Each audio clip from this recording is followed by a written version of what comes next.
atomic gigantification was a sweeping Japan nation when along came a dude with an ultra attitude, a common rider who's the greatest kicker of Japan. And of all, man, life's too short now, baby, to not talk big now, baby.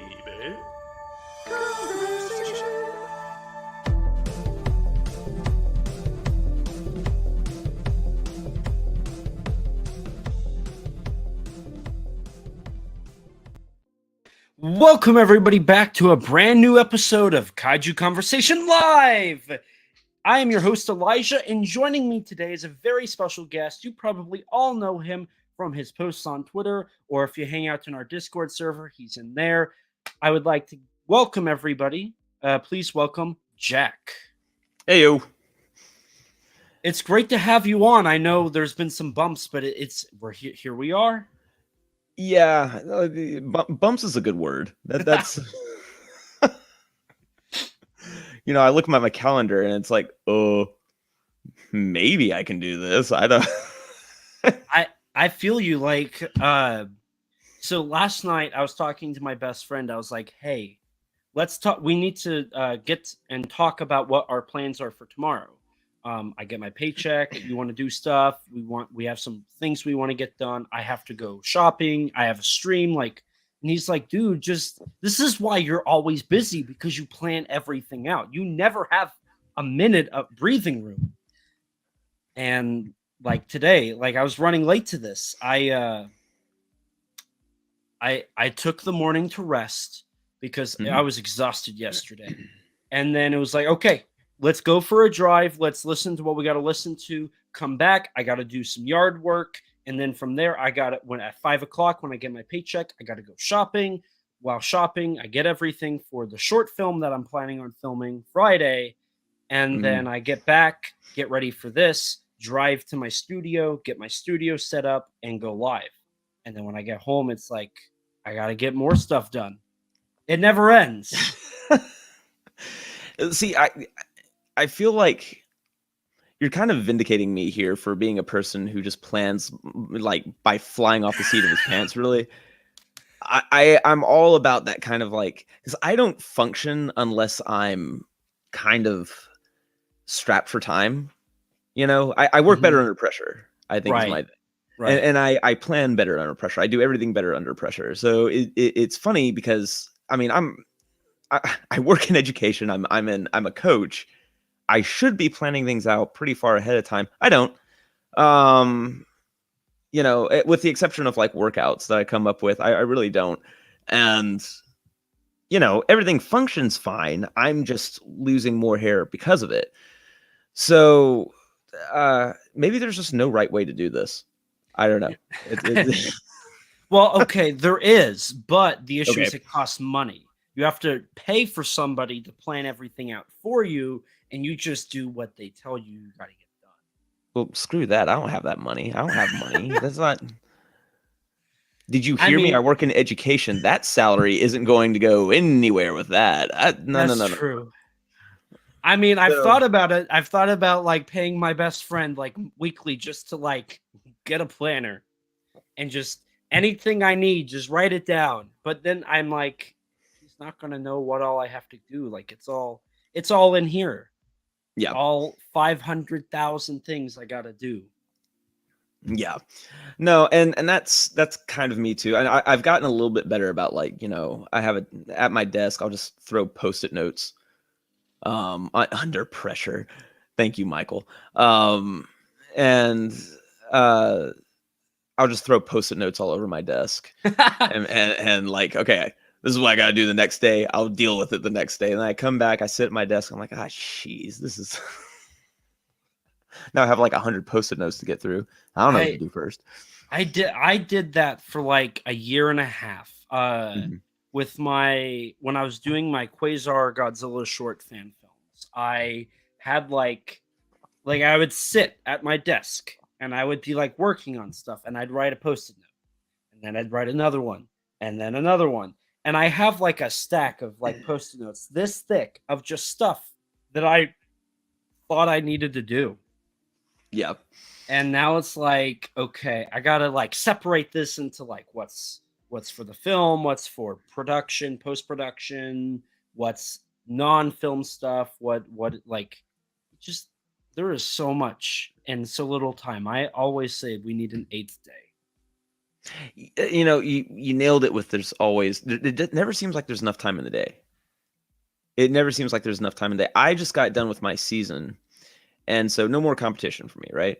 I'm good until gosh, August. And there's I in my mind, I was like, okay, so this week's going to be pretty free. I'm going to be good. I'm going to chill out. I'm going to relax. Man, I couldn't have been further from the truth. That like I've been in meeting after meeting after meeting after meeting, meetings that have blindsided me, meetings that have just been planned this week, and you know, working with like end of the year stuff, and I'm like, dude, there's just no rest for the wicked, I guess. Now, Michael Hamilton has a question for you. How nostalgic are you feeling right now? Well, see, I'm not on the power trip right now, so there's no nostalgia involved in this. I mean, I love you, Elijah. It's just like we just don't. This is the first time we've ever done anything on this is our first podcast. Stream, whatever you want to call it, together. Yeah, exactly. You know, I think Michael's a little jealous because he hasn't been on this yet. It's been Michael and you, and then Danny, but not him. He hasn't been on here yet. Michael, how are you feeling? Are you jealous? Are you feeling jealous? If I'm feeling nostalgic, are you feeling jealous? Michael, answer. But while we're waiting for Michael to answer that question, you mentioned that this is indeed a stream, and before we went live, you tried to get your camera to work, but it didn't. Okay. So what's the story?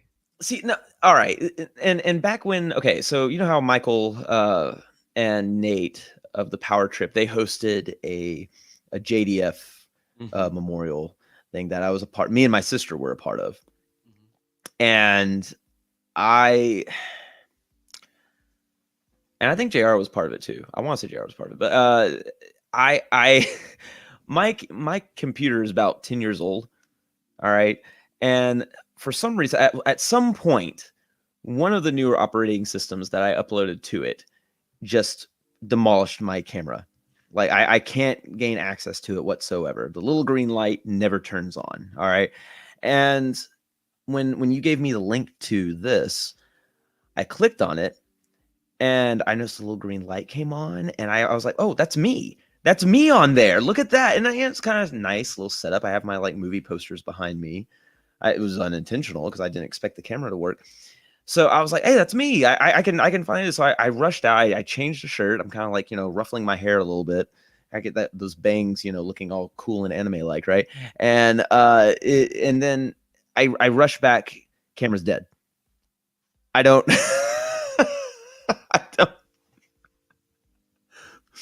It was just like a frozen image of me, and the green light was gone.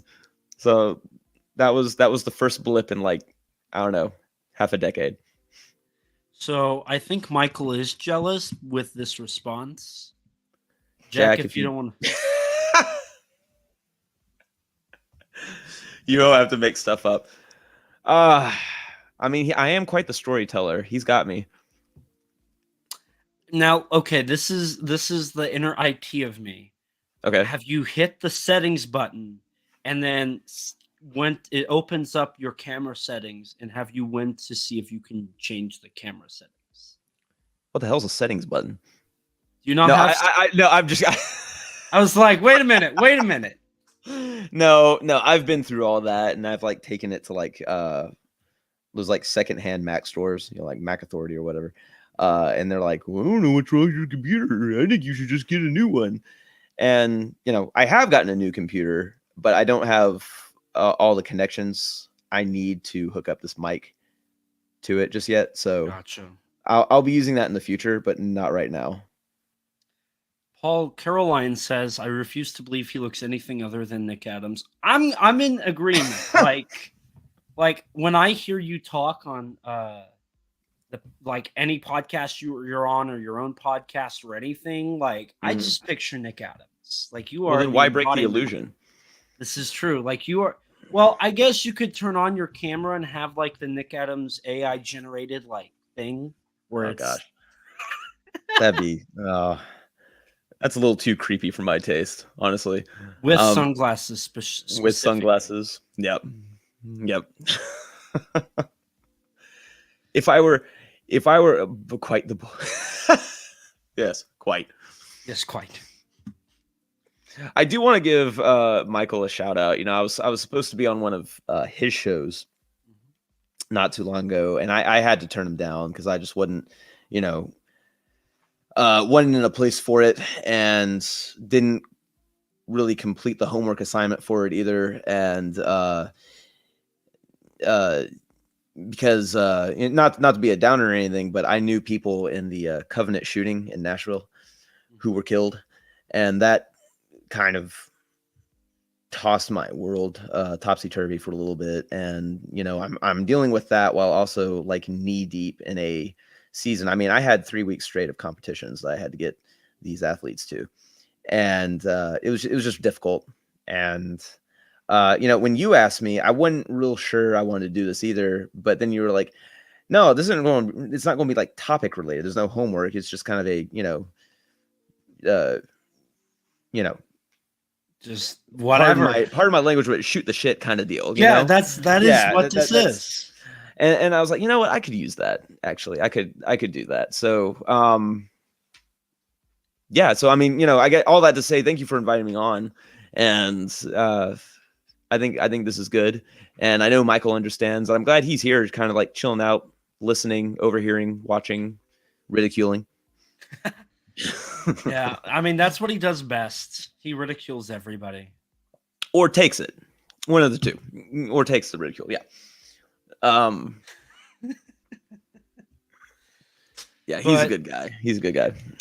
But I've wanted to have you on something. I mean, you are just like you know so much, and when I was going through some rough stuff, like you and I were talking back and forth, and like you're so knowledgeable and so like everything you say, at least to me, is very like thoughtful, and like you're very good with your words. And I was just like, Jack is like one of the best options to have, is like on this, like Kaiju Conversation Live is all about, like you said, shooting the shit. Like, yeah, it's a lot like Kaiju Kim, but I'm not gonna say I took Kaiju Kim because she did that very well. This is just my own spin. Danny and I, when he was on for episode 1, we talked about the artist and like the creativity and like how much thought that artists put into their work. And we went down a rabbit hole, so like thoughtful of what people make. And with Nathan, like we talked about oh boy. Well, with Nathan, like we talked a lot about what we liked and that fandom and stuff like that. And it's just like each episode there's always something that we just latch onto. And it seems like that's the best thing about these is we don't have set topics. I have quite literally went out of my way to say I don't want plans. I don't want like we started this live stream talking about how, you know, we have so much, and like I plan everything out, and you like to plan, but you also don't have time to do that, so you kind of just plan on the fly. It's nice to have like content that you don't sit and plan. You know it's a live stream. You know the name. You know the like beats you go through, especially if you've done podcasting. and you just kind of you make it as it is. Yeah, and I think, in situations like this especially, it's good to just kind of have that, just kind of like a normal conversation, as if no one is listening in on us or would have interest in listening to this either. Because I just mentioned, that I knew people in a horrific school shooting, one of many. You mentioned that we've talked over the phone when you were going through some tough times as well, and cool. I mean, that's kind of a glimpse into us as people, and not as social media platforms essentially. Right. And I think it says it kind of gives insight as to what we look for in our art, in the art of what we enjoy in the fandom and stuff like that. Because I mean, we it's funny, we all come into like the kaiju stuff at first because we're young, we like dinosaurs or something like that, right? Mhm. But we stay for something more.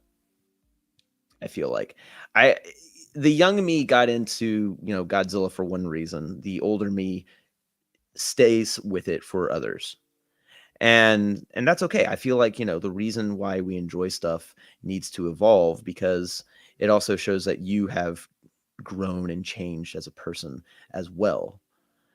Right. And I think that goes with anything. When you create something, when you review something, when you look at something, uh, you know, when I used to be a film critic. I left that profession because it became obnoxious when people asked me to give certain movies a good or bad review instead of letting me just write. And I was like, bye, see you, Felicia. And it was, and as has gone on, I look at films even more and more differently. I've reevaluated some, but one thing I have stuck with was that I don't like giving ratings to any of my movies, like star ratings, 4 out of 5 or something like that, right? I don't like that because, well, here's what's going to happen. You write something like that, and people are just going to go all the way to the bottom of the review. They're going to look at the rating, and then they're not going to read it. Yeah. And they shouldn't be looking at our rating. They should be looking at our words, because everyone's just going to assume that like a 4 out of 5 star movie is going to be the same thing as another 4 out of 5 star movie, and that's not what that is. Everything should be looked at within a context, and I think you get a better understanding of these contexts when you just read the words and not worry about the rating. I think it's more fun to write a review and then have someone tell me what they think the star rating is based on that review I gave it. Mhm. Because I've done that before. I mean, sometimes I get like the troll answers, like, "Oh, well, this is clearly an 11,000 out of 5." But sometimes, I get some different answers, and it's kind of interesting how they read into that. And I think it opens the door for more conversation, for more intelligent thought, because the idea of film criticism hasn't been the film criticism today. A lot of people think critics are just about telling people if a movie is good or bad. And that's not what film criticism is. And I think a lot of film critics today also believe their job is to tell people if a movie is good or bad. That shouldn't be what it is. Film criticism is about getting other people to think about a movie. It may be through their opinion of whether or not it's good or bad, but it's about making them think about a film differently, whether or not they agree or not. And all this to say, I won't connect this back to what we were talking about. All this to say that, this has a lot to do with who we are, how we grew up, what we learned. And it's interesting to separate the person from, again, the social media account sometimes. Yeah. Yeah. So No, I really liked how you brought up growth and development, because I mean, this podcast or like the live stream or like the YouTube channel. Mhm. The reason I can now say the podcast, the live stream, the YouTube channel is when I first joined Kaiju Conversation 4 years ago. 4 years ago. God, was that long ago? I think that's when we first started. Ugh. I'm Yeah. getting old. No, it's crazy because like, so when I started, I wasn't the only one. And like I came in with my ideas, I'm this excited, overzealous, probably a little too hot for his own good self, like person. I came in with all these ideas, and I was like, this is what we're doing. This is what we got to do. I have a vision. I have an idea. Like I see so much potential, so much growth, and so much development we could have. And eventually that led to the others kind of being like, I don't know if I like this person. I don't know if I want to be around this person. And I get it. Like I was so like energetic about it. Yeah. Um We but never went into any of those. never. But like after that, I long story short, there's a lot of drama, but eventually I got the ability to do what I wanted. Yeah. I look back and I'm like, man, I was kind of an a-hole for how I did that. But on the other hand, I look at that and then I look at the next like 3.5 years. Mhm. So I tried some other stuff. It didn't work out. I kept trying, and then I was doing good, but something was missing, and that was the drive, the want to produce content. And then I had my lowest of lows, and in my lowest of lows, I got to connect with Rex, my co-host and editor. Yeah. And Rex and I then started chatting, and if like months afterwards, he hopped on for Super Inframan, which that was a year ago. So Rex and I have been doing this now. Wait, it was not a year ago. It was 2021. Yeah, My it seems God. a little odd. Like we were. Oh wow. It's 2023, yo. Oh. I know. And it seems like when 2020 hit, everything's been kind of a blur since. I don't really. Yes. I'm still living in a fever dream. Oh my God. Well, 2020. That's. Thank God you brought that up. Kaiju Quarantine. I did Kaiju Quarantine. And that was where the studio came from. Yeah. I started Kaiju Quarantine.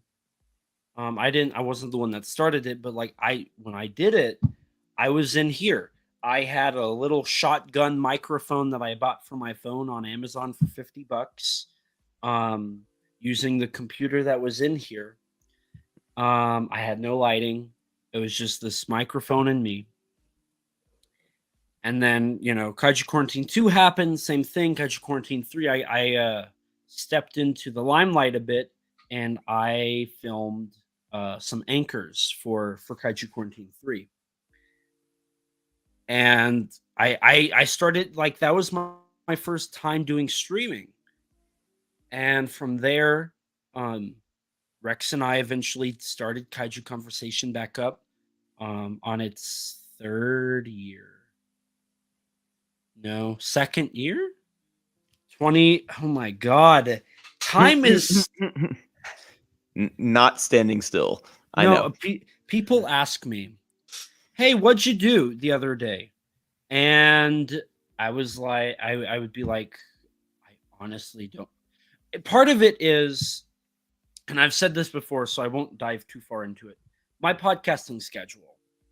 I get up, I watch the movie, I research the movie, I go to work, or I research and then I research the cast and crew.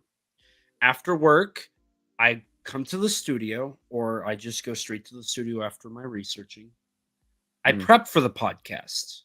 I might do the research then, or I'm just prepping. Like I'm setting up my set. I'm doing graphics for the next few episodes. I'm writing. I'm like looking at what we can do. I might be working on Kaiju Ramen. I have spreadsheets I have to finish, whatnot. And then Rex hops on. We do our precast for about an hour, which is like talking about what we're going to do and all that. Sometimes we start the recording then, so we have some fun bloopers, or just, we shoot the shit. Yeah. By this time, we're looking at like 1 a.m., 2 a.m., somewhere in there. Then we record, and our recordings are typically an hour and a half to 2.5 hours. So now we're at like 5 a.m. We finish the recording, then we talk about the recording, and like we prep for the next recording.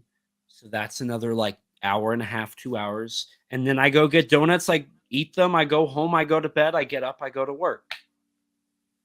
And sometimes I don't even go to bed. Like sometimes I go home, I eat, I get ready for work, and I go to work. So there's some days I don't sleep. So like, yeah, I can relate to that. Last week I had no Saturday. It was Friday for 37 hours. I had a 37-hour Friday. That was it. Like, there was no Saturday. I remember being in years ago. I was in an editing bay for 3 days straight. Just I didn't go home. I didn't go to sleep for 3 days. I was in the dark in an editing bay for 3 days straight, working on a film that needed to get done for a film festival. And I mean, we made the deadline, but I had no desire to go to the actual festival after the fact. I'll tell you that. So, yeah, I mean, and that again, but that's another example of me, I work better under pressure, right? Like fly by the seat of your pants and stuff like that. I relate, like the main logos and graphics for the podcast. I did them at like 3 a.m. on a school night. And I was like, I need to go to bed, but I need to make the graphic. Like, I've done 5 of these already, and I've spent like an hour on each, and none of them are right. Let's try something new. Mm-hmm. And I did it, and I was like, wait a minute. What did I just make? This is perfect. Or like, I'm going to say this and Travis is going to kill me. Kaiju Ramen articles. Mm-hmm. I have like 3 months to do them, right? Like, I have plenty of time.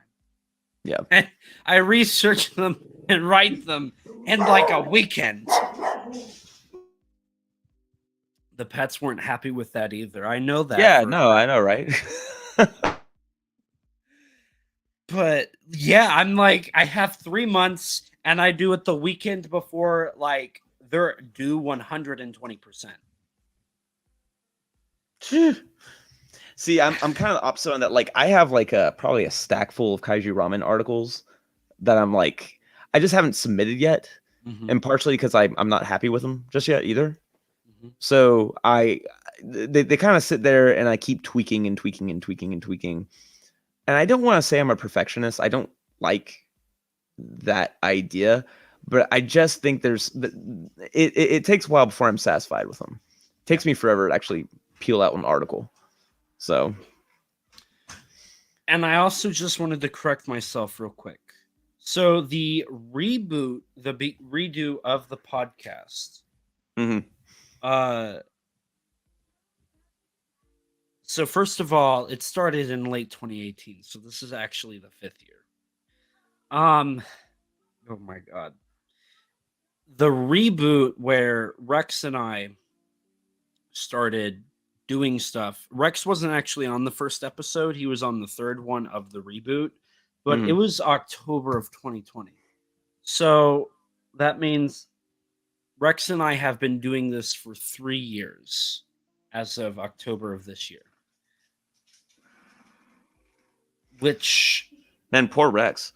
Yeah. No, Rex, I told him one day, I was like, you you've worked with me longer than anybody else. Like I haven't I mean, I did have a job, but like basically everybody quit by the time I eventually quit. So they never dealt with me for that long. But yeah, like nobody has really worked with me for 3 years. And I feel bad for Rex. For Rex, yeah, no. And we've interacted a little bit. I enjoy him. What's great, so this is kind of the dynamic, I think. Rex is normal. He has pretty good thoughts, and he's normal. He's very calm. And then you have me wearing an Ultraman hat, I think it's a lemon overshirt. And I'm just like over here talking it with my hands and like I thought they were yelling. Pineapples. I'm sorry. It's kind of small from where I'm sitting. I think it's lemons. I don't really know. Like it was a shirt at Target, and I was like, I'm gonna make an outfit based around this. Well, let me ask you something. Let me coming back to Rex. You know, he's overseas essentially. So how does that scheduling work? Oh, I can already tell by your reaction right there that that's been a pain. So on a good day, because is he from Australia? Yes, he lives in Australia. He's from Australia. Okay. So on a good day, the way that works is Rex will wake up. Wait, let me ask you this. With school or without school? Because that makes it even worse. I forgot he was in school, but okay. Would it both? Both? Okay. Yeah. With school, he'll wake up. We'll talk a little bit, like for 30 minutes while he's waiting to get on the bus. There's no calling, it's just texting. This will be at like I think like 10ish. So like I'm still awake. If I stay up late, I end up staying up to the point he's home. So we'll text or we'll do a phone call for a few hours. And then like by 5 a.m., I'm like, I'm going to go to bed. And he has this evening and he goes to bed. Without school, he'll wake up. We'll text a little bit.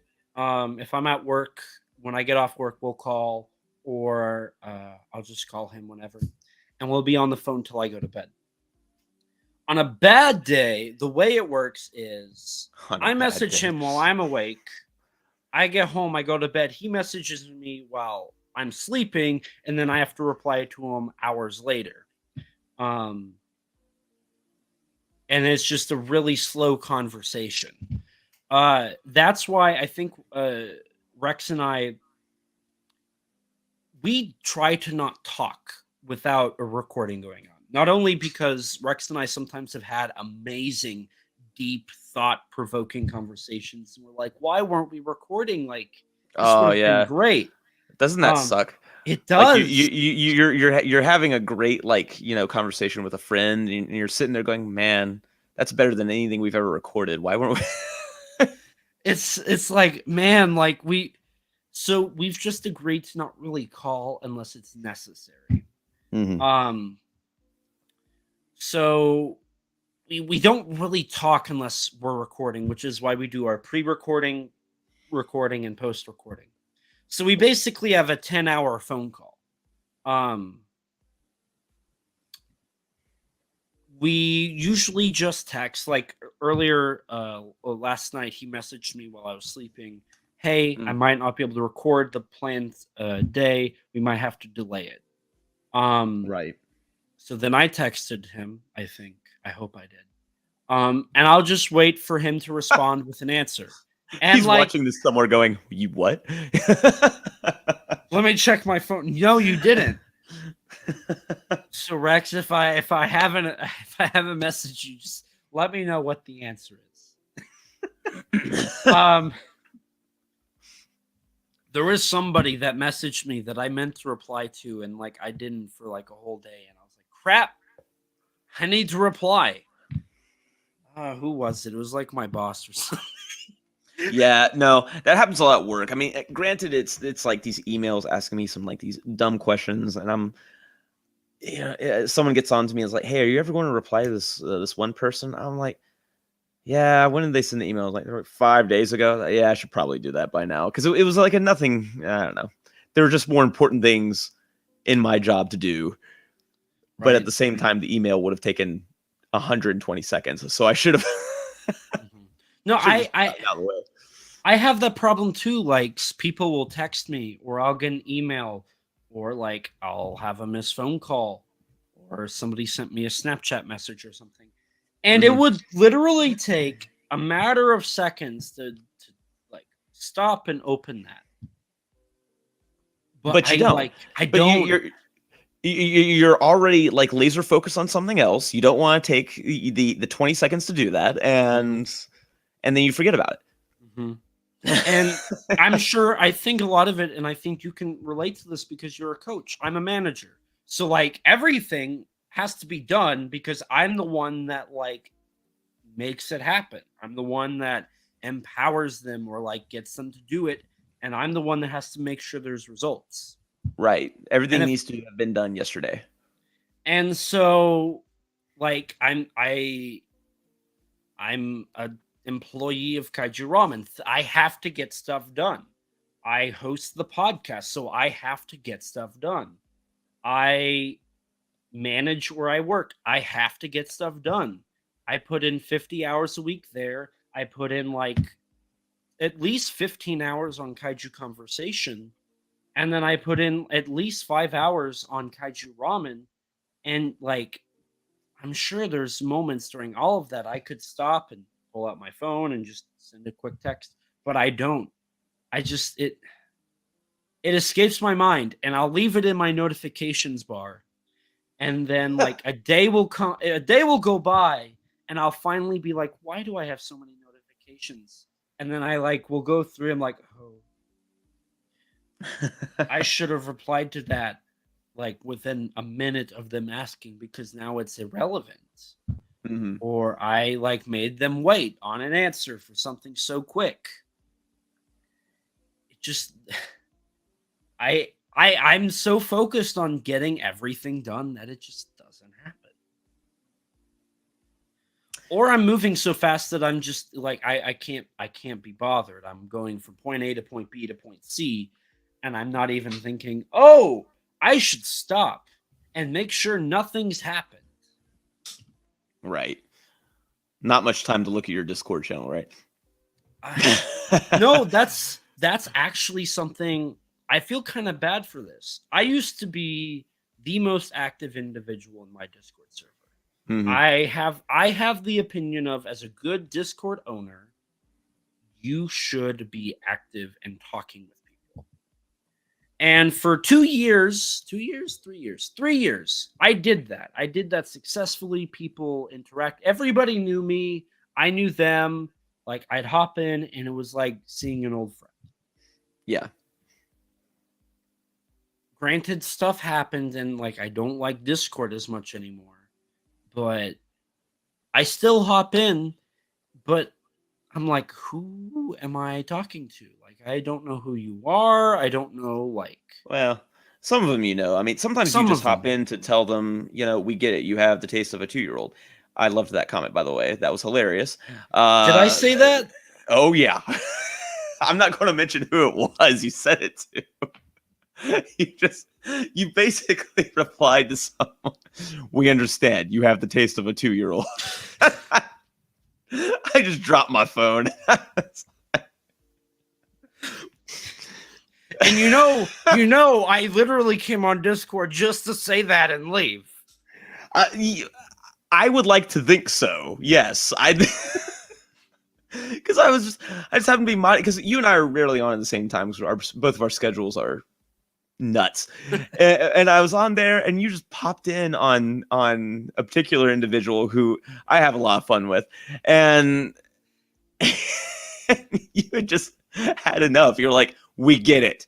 You have the taste of a 2-year-old. Okay, I'm out. This is good. This is done. No more needs to be said today.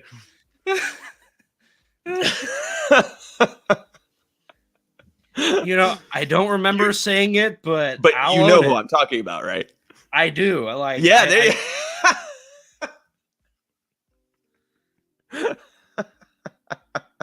That's great. God bless him. I'm trying to see if I can pull it up. Oh, I did. I said, and I quote, "We get it. You have the taste of a 2-year-old." See, I nailed it. It was exactly what you said. It was... Oh, that's funny. What were the movies that were being listed before that, though? I feel like my favorite movies are. So I say, and you think Space Jam 2 and Sonic 2 are cinematic masterpieces. Yes, that was it. We get it. You have yes. Space Jam 2 and Sonic 2. Right. Yeah. That's it. Oh, that's great. I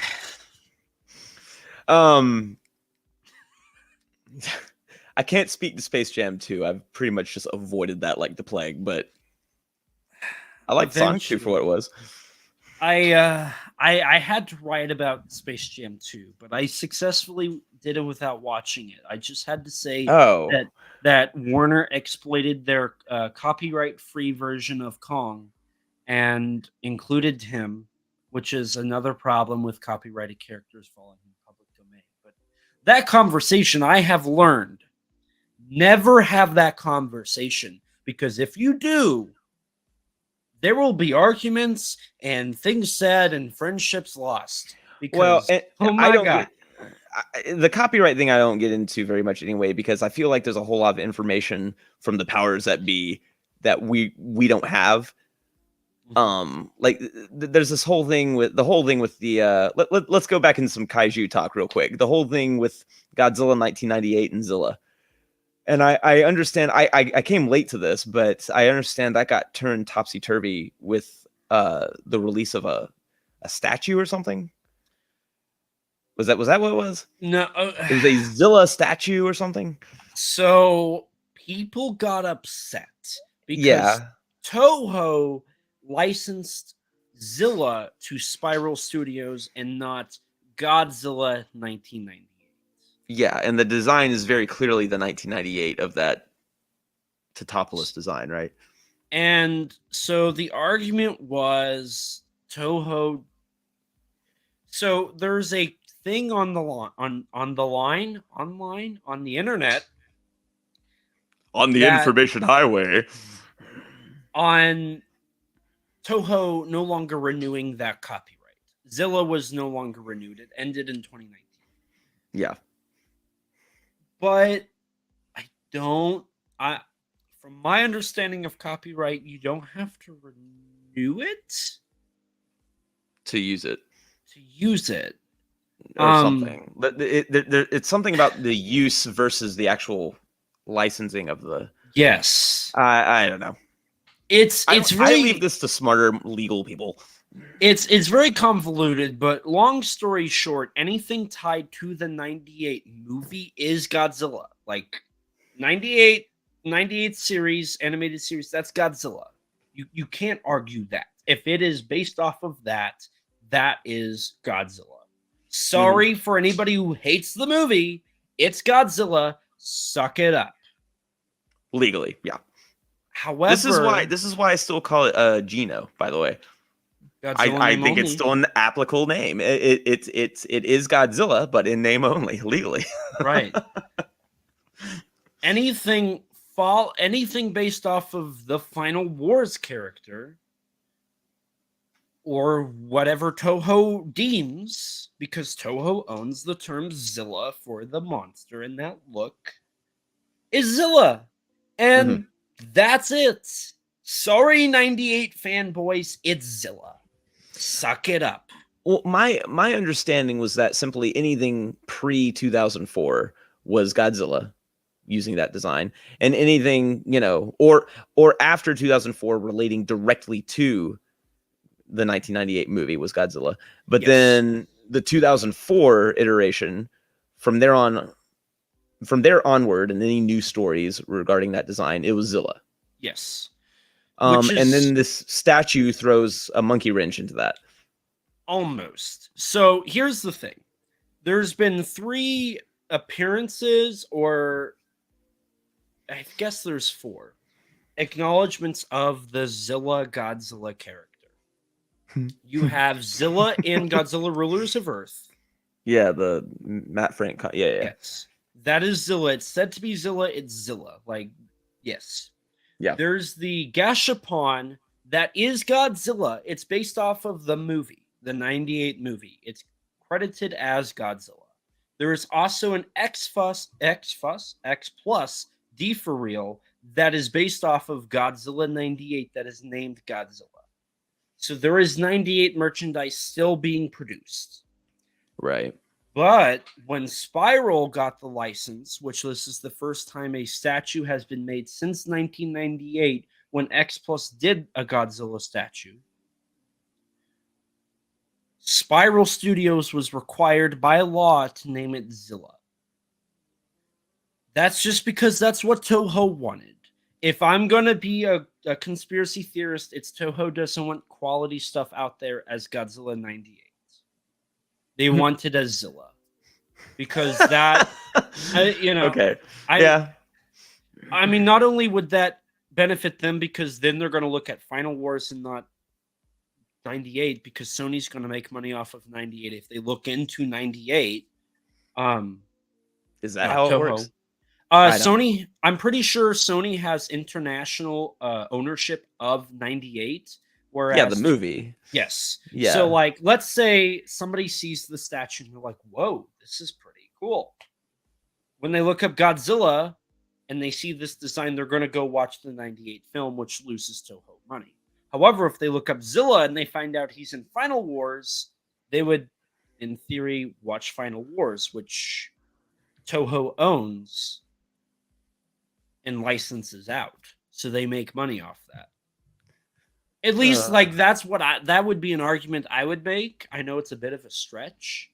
I think I'm trying to avoid ibuprofen tonight. Let's just it's kind of, these kind of arguments, again, like you said, we shouldn't get in these arguments. People, friendships are going to be lost.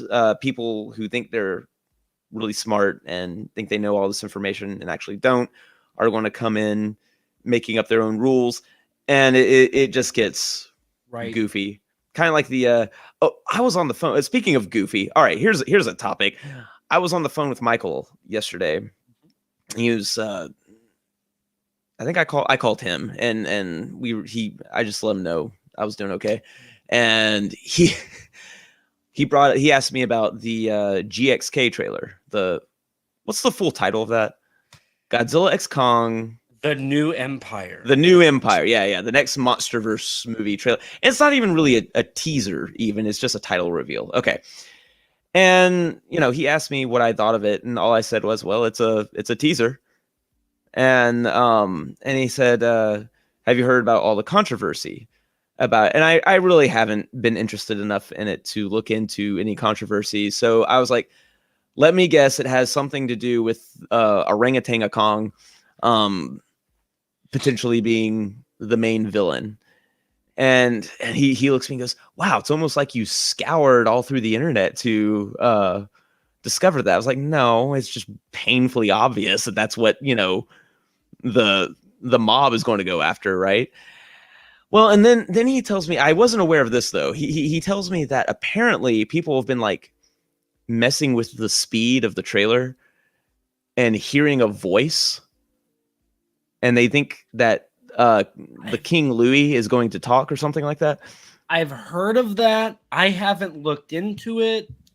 I guess I could. I don't want to. I mean, my thing is, if we're slowing down and speeding up, 19 seconds teaser trailers to see whether or not a Godzilla villain is going to talk, we have reached peak paranoia about. I mean, if it doesn't, it doesn't. If it does, you know what? It's still not the craziest thing that's ever happened in this franchise. Right. I mean, so here's the thing. from what little I've talked, because I'm going to be honest, I don't care enough about talking about Godzilla right now to dive in, like talk to people on the Discord and whatnot. But from what I've been told and from what I've gathered, people are bored of the Yamazaki film, and this is all the news they have, and they want to get everything right now. They want the movie to come out this instantly. Well, I mean, how can you be bored of the Yamazaki? We actually have less information about that than we do GXK at this point. We do. So I don't, whatever.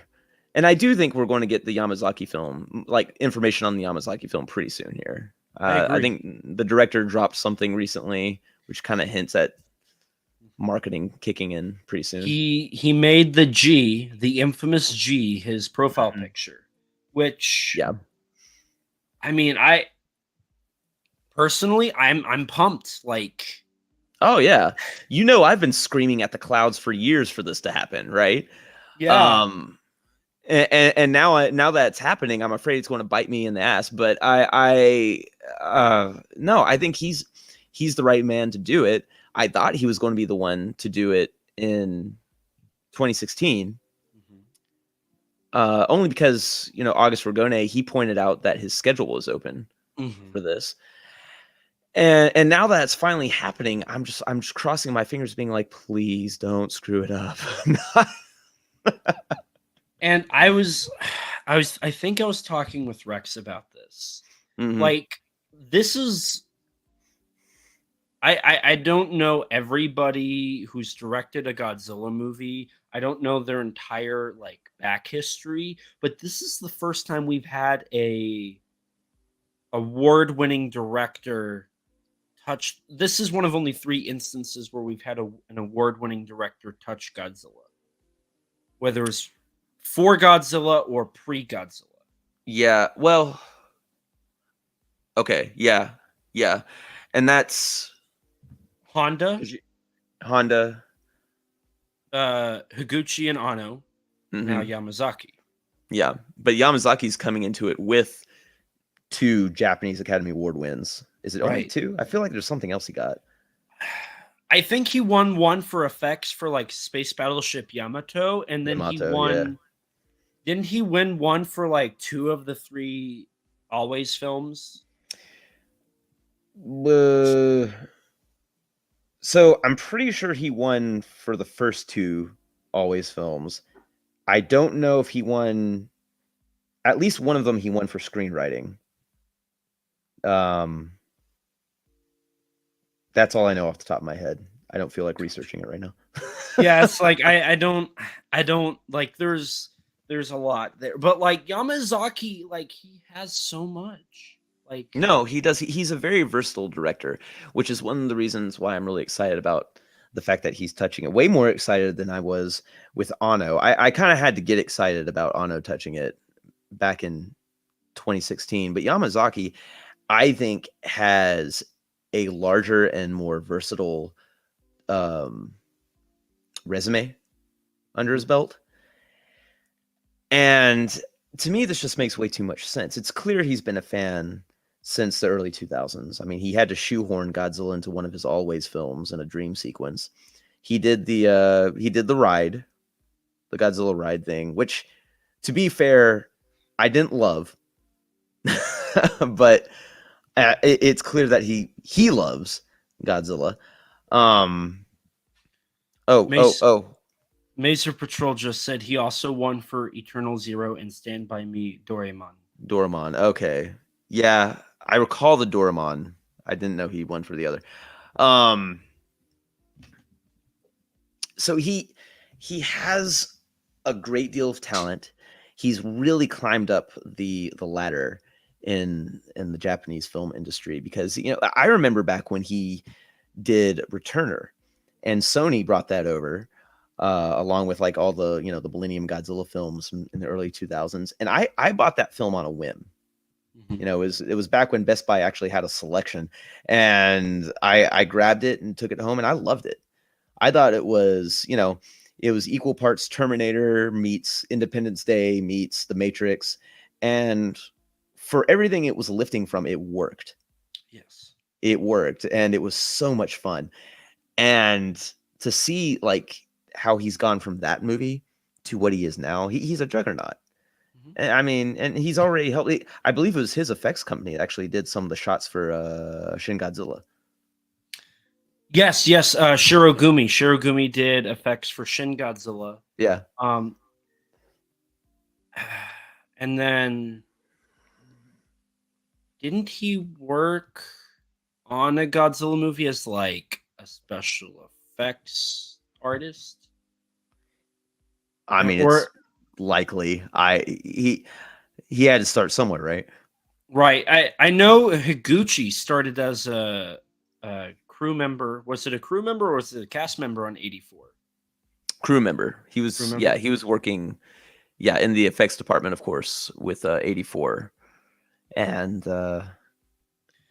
then to me, that's always been like, well, he touched Godzilla, it was enough, and then Shin came out. So right. No, it just Yamazaki has like that 35 seconds in Always to me was something really like I remember I was becoming a fan when that stuff was hitting the States and people were like, new Godzilla movie coming in 2009. Oops. And like the Ifukube reimagining was great. It was grandiose. It's kind of like what McCreary did for King of the Monsters. A little more grandiose and a little more like just mesmerizing. But like the cinematography was it was really good. The scale was great. Yes. Fantastic. Yeah. And I do hope it's the same composer, I bet, who's coming back for, because he, Yamazaki tends to work with the same composer and over. But and I hope he gets his mitts on Ifukube's theme and does a few twists on it as well, because I like what I did like what McCreary did with the theme. I liked what Sawada did with the theme in Singular Point, and I think it falling back into this guy's hands. Oh, what's his name? Hold on. Always on Sunset. Always Sunset on Third Street. Composer. This is how I always talk.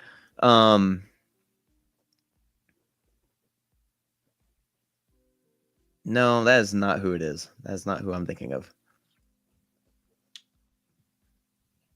I'm just gonna. Naoki Sato. Okay.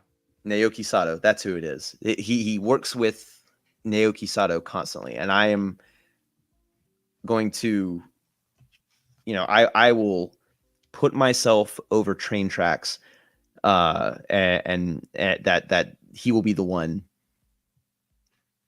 scoring the next Godzilla film. I agree. Like, and I know there's been some theories that some of Yamazaki's usual actors are going to be in this as well. I know there was a leak a few months ago, like a handful of people. There's a rumor that a few of his usual select were on set, if only in supporting roles. And then there was also, so let me pull it up here. I know that Rex and I talked about it. I don't know if you were the one that told me, but there's this quote when Yamazaki was asked about Always Sunset on 3rd Street 2, which is the appearance of Godzilla, right? In the opening as a what if scenario that he was writing. Yeah. And it said, with Always Sunset on 3rd Street 2 taking place in spring of 1959, the director saw the film as the perfect opportunity to return Godzilla to the big screen for the first time since Godzilla Final Wars. And then it goes into a quote. The reason to do this was Showa. I wanted to use Godzilla because the film was set during the Showa period. At one time, I wanted to make my own Godzilla movie. And I always felt that Godzilla and Showa could not be separated. that era is one of the most important factors of the Godzilla films. The atmosphere of that time, which still bore the scars of World War II, was so unique, and I thought I couldn't capture that kind of feeling in a modern setting. While it can be interesting to place Godzilla in the present day, something gets lost because this era is so different from Showa. Whew. And I mean, I got goosebumps reading just that Sing middle to part. me, Yamazaki. Sing to me. Yeah, no, I think, and he's probably right. I like how he feels that something gets lost the further removed Godzilla gets from the Showa era. And I don't think he's entirely wrong. I remember when GMK came out, a friend of mine who was also a critic, he said he was pointing out the moments in the movie that were relating back to the bomb. And he felt that the message just wasn't there anymore. That had been lost. Maybe it's too far removed from the original point in time, but that the more direct references to the atomic bomb and the scars of the war weren't quite as strong as they were in the earlier Godzilla movies. I don't know if I entirely agree, because I think GMK is more about how we like a country bearing scars but ignoring them. Like kind of like, I'll put a Band-Aid over that. It's fine. Whereas Showa, movies like Godzilla Raids Again, King Kong versus Godzilla, just Mothra or Varan or something like that. Those are all movies. Those are movies that kind of show a country in transition after defeat and after, licking their wounds, essentially. Because you got things like King Kong versus Godzilla is essentially about, how broadcast television has taken over, capitalism is transitioning into the country and how it's being used or misused. Because you got to think, no one thinks about how Japan didn't really have any help transitioning to capitalism. It was a quick turnaround, and it caused many issues in the future, such as, inequality in funds, and pollution was a big one. And these are all things that are actually tackled by Godzilla movies later on. So it's kind of funny that, the post-war, I love the line in Shin Godzilla, post-war lasts forever, because for Japan it does. So because after the fact, they, all of their problems can kind of be a connect the dots game to when they were defeated in World War II. And that's what makes, for me, one of the many things that makes Godzilla is just how Japanese it is. How even the tiniest little things about it draw back to Japanese culture and whatnot. It's probably why I don't take to the MonsterVerse films very well, because they seem very surface level entertainment. Like, let's walk into Michael Bay's Transformers movies or something like that. Like, great explosions and CGI that you can get out of any other movie any other weekend, but it doesn't have what I enjoy the most about these movies, why I got into these movies and why I stayed with these movies. And that's the cultural relevance to a specific people. And so with Yamazaki saying that something is lost in Godzilla when you place him in a modern times compared to the Showa era, that makes me excited too, because I think the scars that the country has felt and the transition into a different type of country after World War II was significantly what these Godzilla movies were, maybe not about, but were definitely hitting on and tapping on. Wasn't it 84? I remember hearing, I don't know if it was 84 or Biollante, or this might have been for some other franchise, but there was a bit of controversy because it was the first time a director had not went through World War II. And because of that, they were afraid that Godzilla would not. Was it Amori? Was it Amori? I think it was actually Amori. It wasn't. I I don't know enough about. Oh shoot. The director's name from '84 was Hashimoto. It was Hashimoto, Koji Hashimoto, and I don't know enough about his backstory to say whether or not he was in World War II. Omori definitely was not. And then it was Amori because I think it was Patrick Alvin was the one talking about how when Amori came in, people were not confident in his ability to direct a Godzilla movie because up until that point, every director had been through World War II and understood the implications of everything of World War II that could even lead into Godzilla. Even if Hashimoto hadn't been through World War II, and I'm not convinced he was. 36 was when he was born, so he was in his 20s during World War II. So okay, he so had he a conscious thought of it. Yeah, he at least lived through it. My thing is that even if Hashimoto hadn't been in it, he had Honda's blessing. He was kind of a Honda protege. Whereas Amori was pretty much fresh meat. He was the guy who was making these kind of like teen idol movies and could appeal to younger audiences and stuff like that. So from what Ed Godacheski has told me, Amori was kind of brought on by Tanaka to sort of breathe fresh young life into the Godzilla series. Right. Whether others had reservations about that or not, I'm unaware of, but it wouldn't shock me. But then again, Tanaka seemed to be fine with them. I mean, Tanaka poured a lot of his heart and soul into Biollante, and when it didn't do quite as well, he was pretty much done. So yeah, because following that, wasn't it the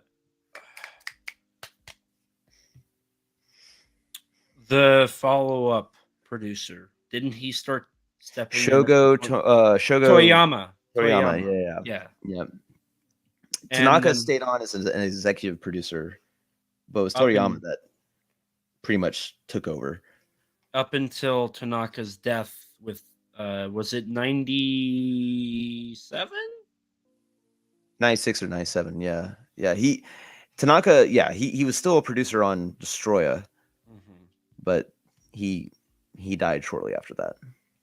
And then after that, it was Toyama, right? That was his name.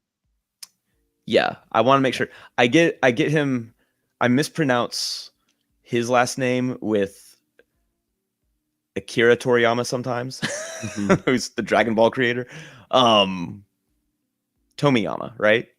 Yes, Shogo Tomiyama. Yeah. So, and then he led us through Final Wars, and then wasn't it a new producer for Shin Godzilla? If I remember correctly. Yes, the kind of Godzilla committee was led by this guy. The guy's name escapes me. It's a shorter name. Godzilla? Maybe someone in our chat can help us out. It's called the Godzilla Production Committee, right? Yeah, he leads that. Let me see here. He's the same guy. I'm pretty sure he was the same guy who mentioned how, hey, we want to do a World of Godzilla thing. Which, out of curiosity, World of Godzilla. Yes. What do you think about Yamazaki being the spearhead for that? I'm not convinced that this is going to launch that at all. But if it is, I think an entire cinematic universe, whatever you want to call it, taking place largely in, the 1940s, 50s and onward is such a good idea. I mean, sure, we've seen that with the Showa era, but now is our chance to kind of go back and really kind of like dig our heels into maybe into what was going on during that time, and maybe say some things that they weren't allowed to say at the time.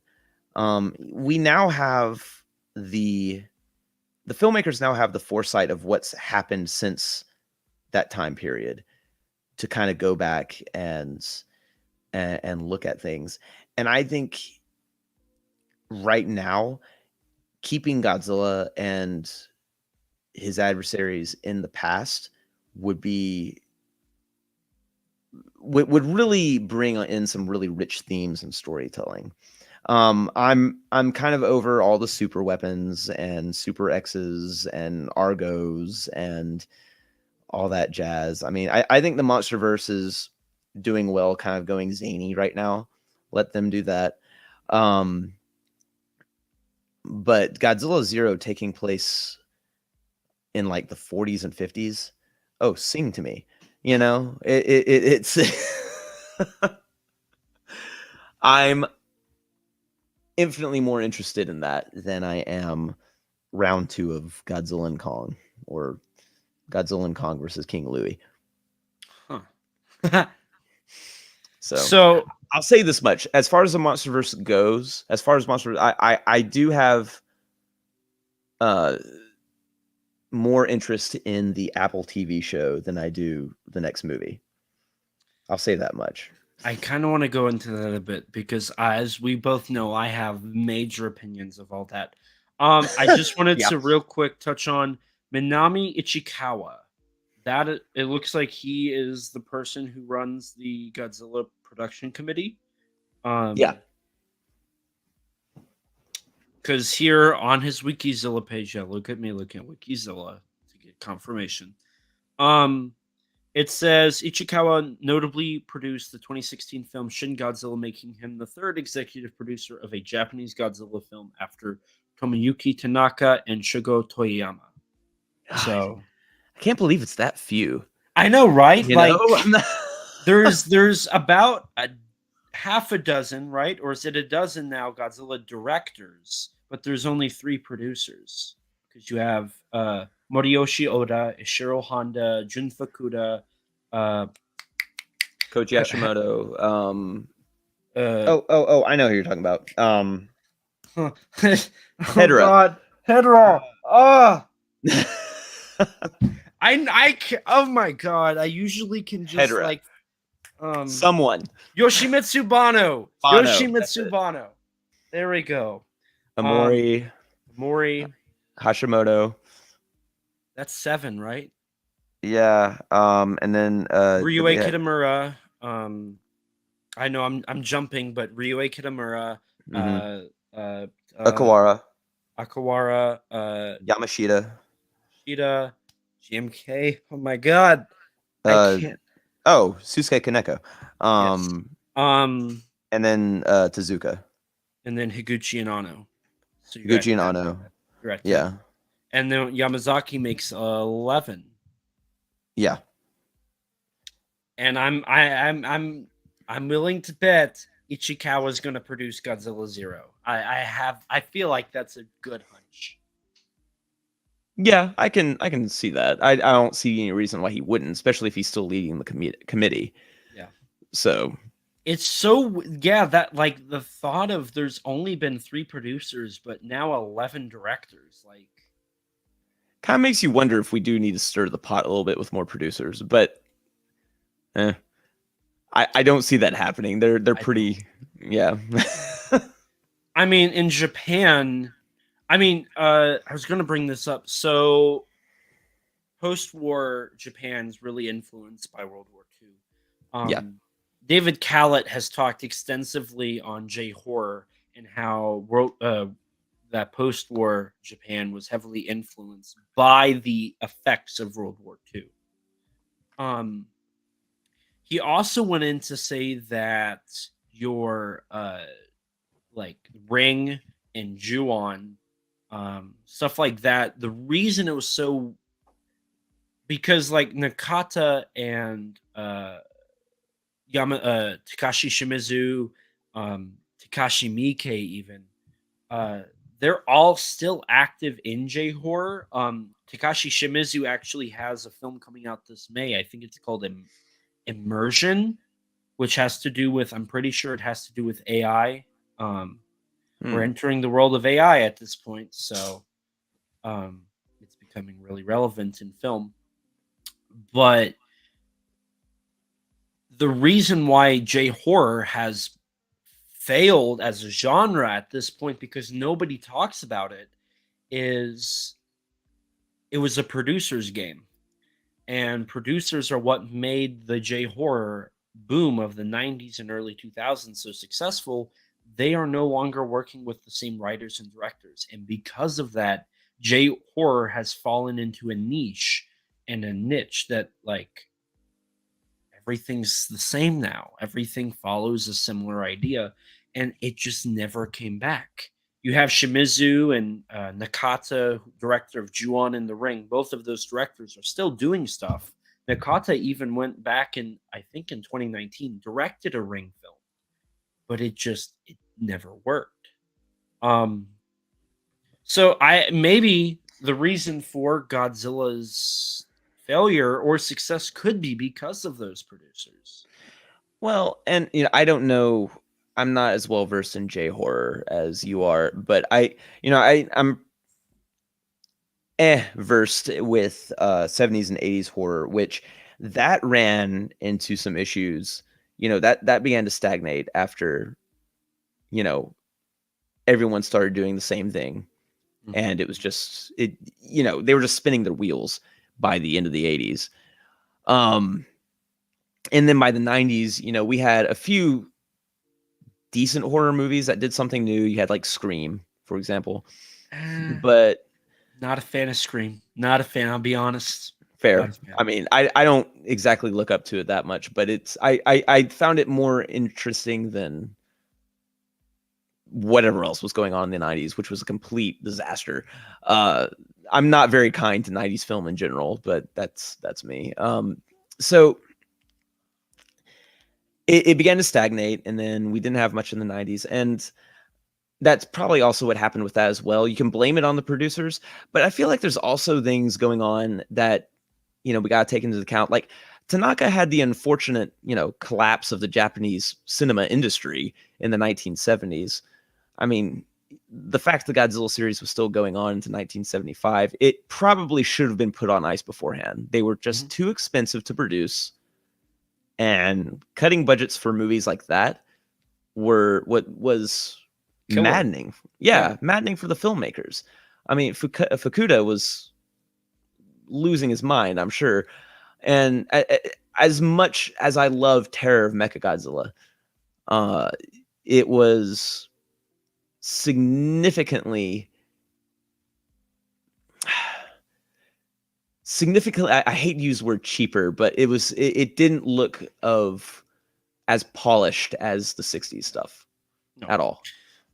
But and to that, and I do agree with you, but to that, I have the argument of, with a lack of budget, makes directors more creative. I agree. I definitely agree with that. And I think we really see how good of directors both Fukuda and Honda were in the 1970s, given the lack of resources that they had, compared to, say, the Heisei movies, especially in the later 90s, where, so Terror of Mechagodzilla was shot in 4 weeks. And it was one of the few Showa films where the same DP, director of photography, was used for both the live action and the special effects footage. The director of photography, his name escapes me, but he wanted a more consistent look between the two, so he elected to do both. And so what would happen is that they would film the live action stuff earlier on in the day, they'd film the special effects stuff later that day, and then when everyone went home, he and Honda sat down and basically planned out the shots for the next day, so they just wouldn't lose time. And then after a harrowing 4 weeks, I might add, then they go to the editing bay, they add all the special effects, weaponry, projectile stuff in there, and they got a movie. Bam. Then you have like the Heisei movies, which were largely shot anywhere from 3 to 4 months, and on budgets, let's say 10 million versus 0.8 of a million, right? And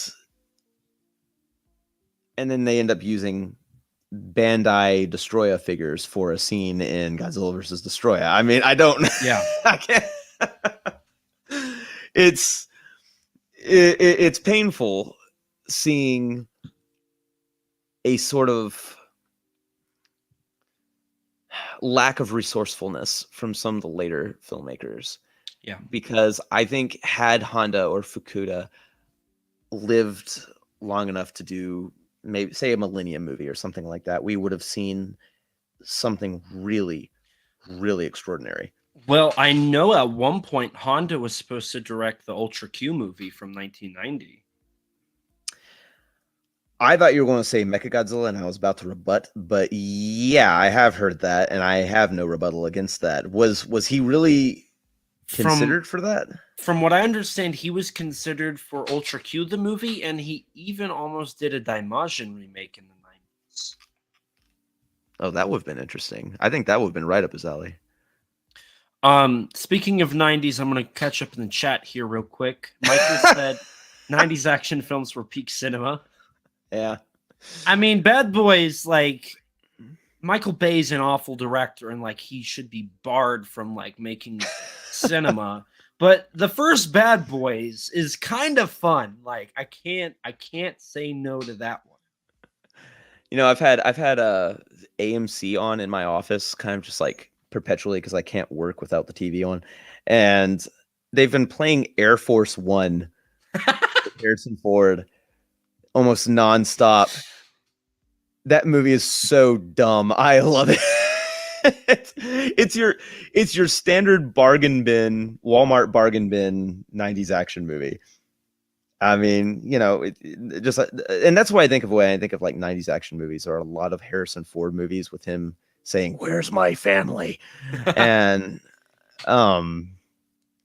so, Michael, I'm not saying there aren't good movies from the 90s. I mean, Jurassic Park is still one of my all-time favorites. I just and coming back to you real quick, Elijah, I will make the argument.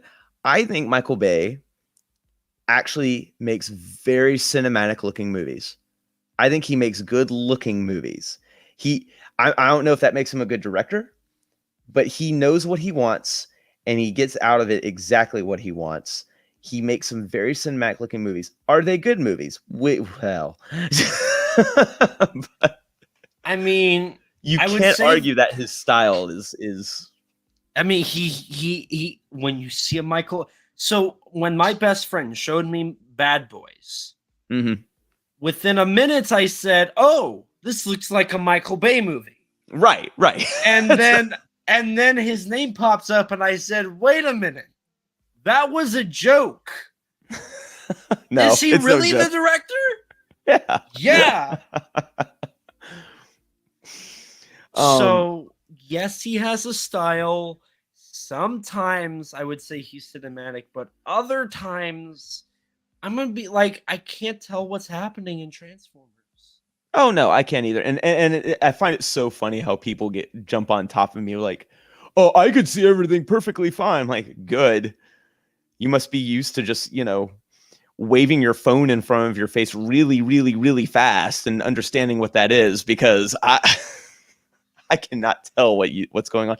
And I think part of the problem with Transformers is just that the designs are so cluttered and bad that it's hard to tell what's an appendage and what's a head or a gun or something like that. And you don't know whether they're good or bad guys because they all look the same. They all kind of like, you have to go by their eyes.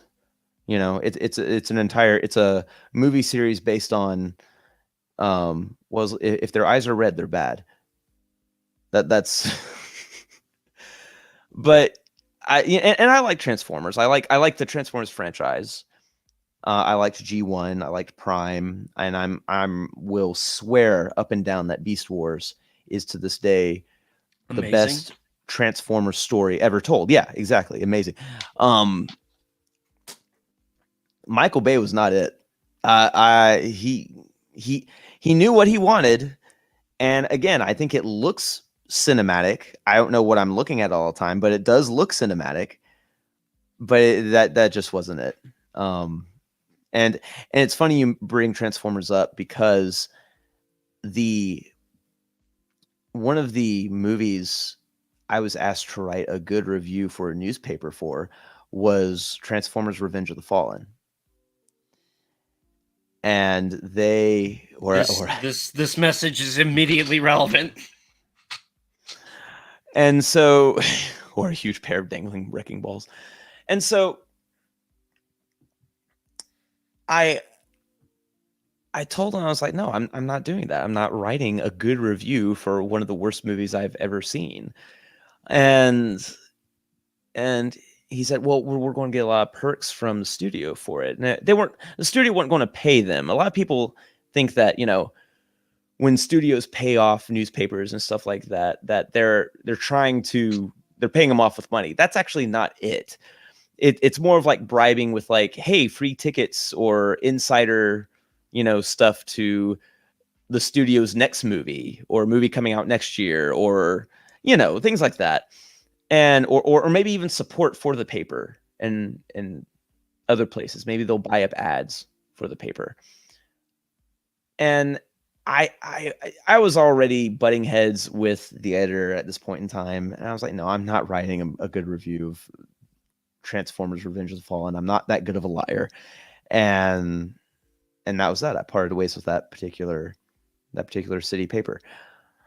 So that was no, I don't like Transformers.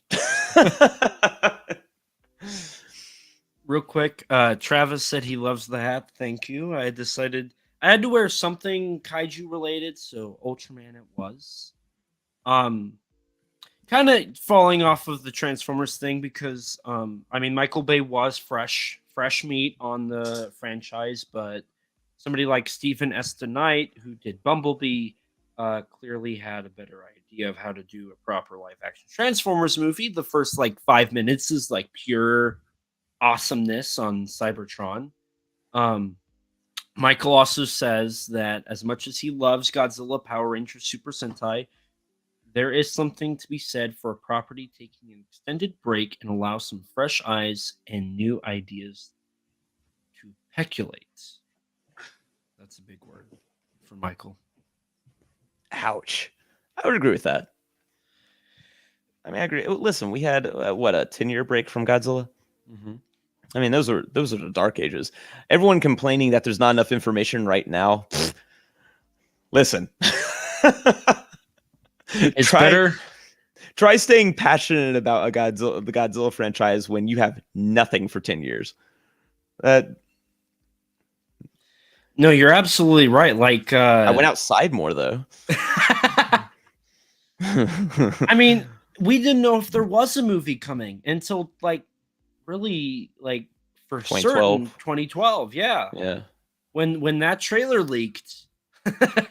Oh boy. Every Godzilla fan took their mouth off the loaded barrel of the gun, climbed out of their basement, and started adjusting their eyes to sunlight again. Yeah, no, I know.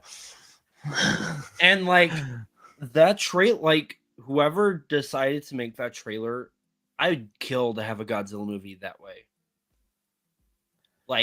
That idea for Godzilla to me was I want a Godzilla movie. I don't want constant, but I want a horror Godzilla movie that's just darker and more realistic in the terms of what would happen. I feel like I did want that movie for a time, even after the 2014 film was released. But given everything that's come out and happened since then, I don't know if I do want that movie anymore. I don't know if that's what would satisfy my hunger for something new in the franchise right now. It couldn't be something permanent. It would have to be short. It would have to be Shin, like a one and Yeah. done, and we're moving on. No, I would agree with that. I think, we talked about Yamazaki going back into the past to explore Godzilla in that era. And that really interests me. Mhm.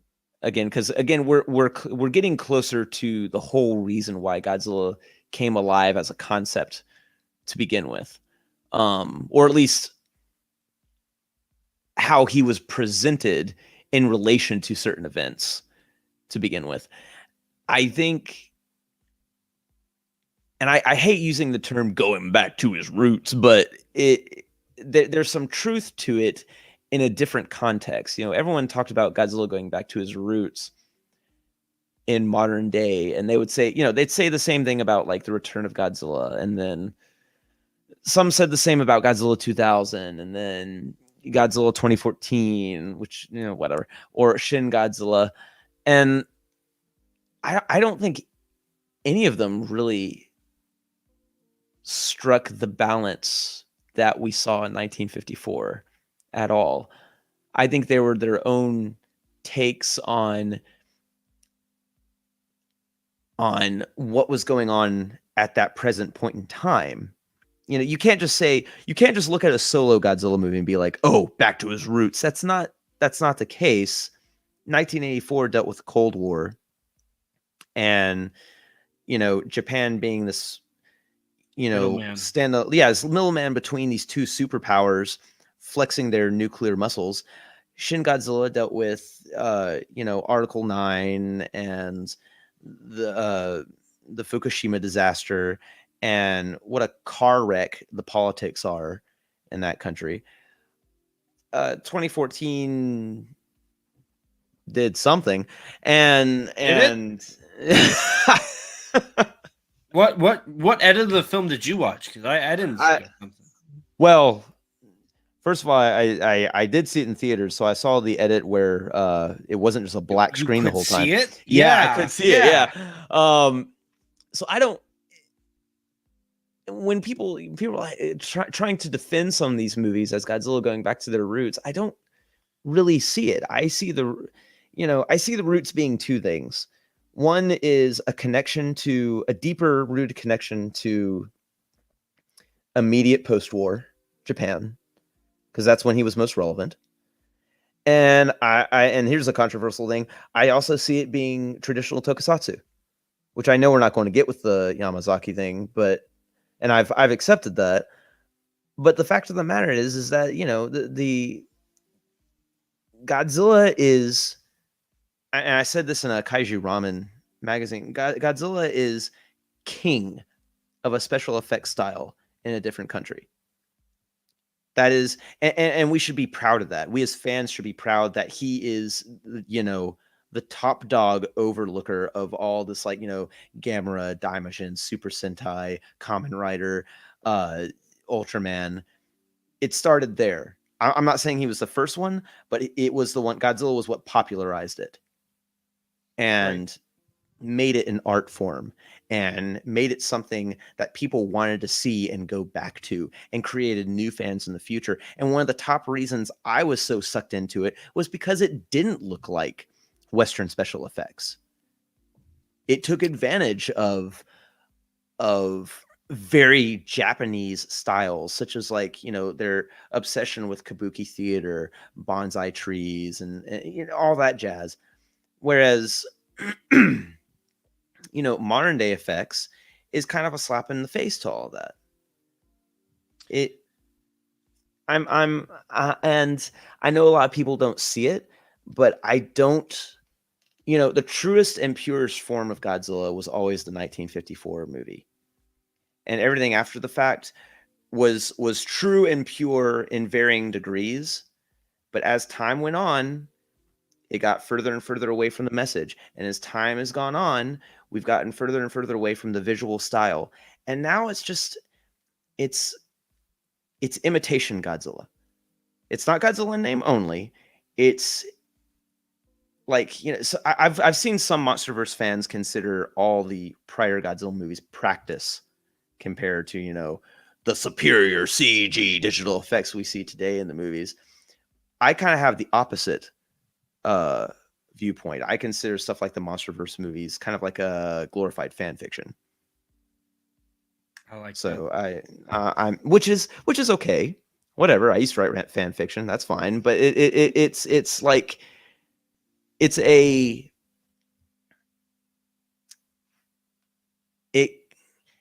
it's other people's spin on a property that's kind of being, especially here in America, that's kind of being appropriated and changed and twisted for another country's consumption. And that, you know, that happens all the time. It's happened with Pokemon or whatever. So, real quick, I want to say Michael posted, modern Ultraman is the truest and purest form of tokusatsu. Period. I would say in modern days, yes, absolutely. I was going to ask what he meant by that. What like the TV shows or Shin Ultraman? Probably of modern tokusatsu. Yeah, I would agree. But going back real quick, so true form, imitation Godzilla monsters, stuff like that. Yeah. I don't remember. Michael said the TV shows. TV shows. Yeah, that makes sense. So I wrote this in. Oh, it was my article about Pulgasari versus Galgameth. For anybody who doesn't know, Pulgasari is a North Korean kaiju movie directed by Shim Sang Okay. I think I said his name right. He was abducted by the North Korean leader and brought to North Korea and made a ton of movies, and this was his last film. He escaped to America, where he was named like Simon Sheen. That was his name. That was his fake name he went by to stay away from North Korean people that were trying to find him. He ended up writing a film that would end up being a movie called The Adventures of Galgameth or The Legend of Galgameth, either or.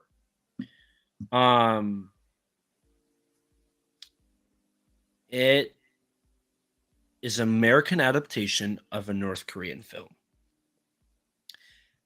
And I haven't seen the North Korean film, but I have an idea of how it plays out. It's a lot more serious and a lot less fun. Galgameth, I have seen. It's basically your typical 90s fantasy adventure movie. It's funny in air quotes. It doesn't take itself too seriously, and something I've noticed American films have is they know when they're funny and they look weird. And American films are willing to say, yeah, we're funny. Like, look at the camera, nod, Deadpool style. Whereas in Japan, I just realized where I'm you know what? I'm just gonna do it. I'm just gonna do it. Say it. Do it. Hang on. You and I both have a very similar opinion, and it all comes back from this exact quote. Oh God. Oh, here we go. American audiences conditioned to expect realism conclude anything short of that goal must be a mistake. Mm-hmm. By contrast, Japanese art often values beauty, poetry, and fantasy above realism. Never have more truer words been spoken by David Khaled than in that moment. Exactly. And you see that in J-horror.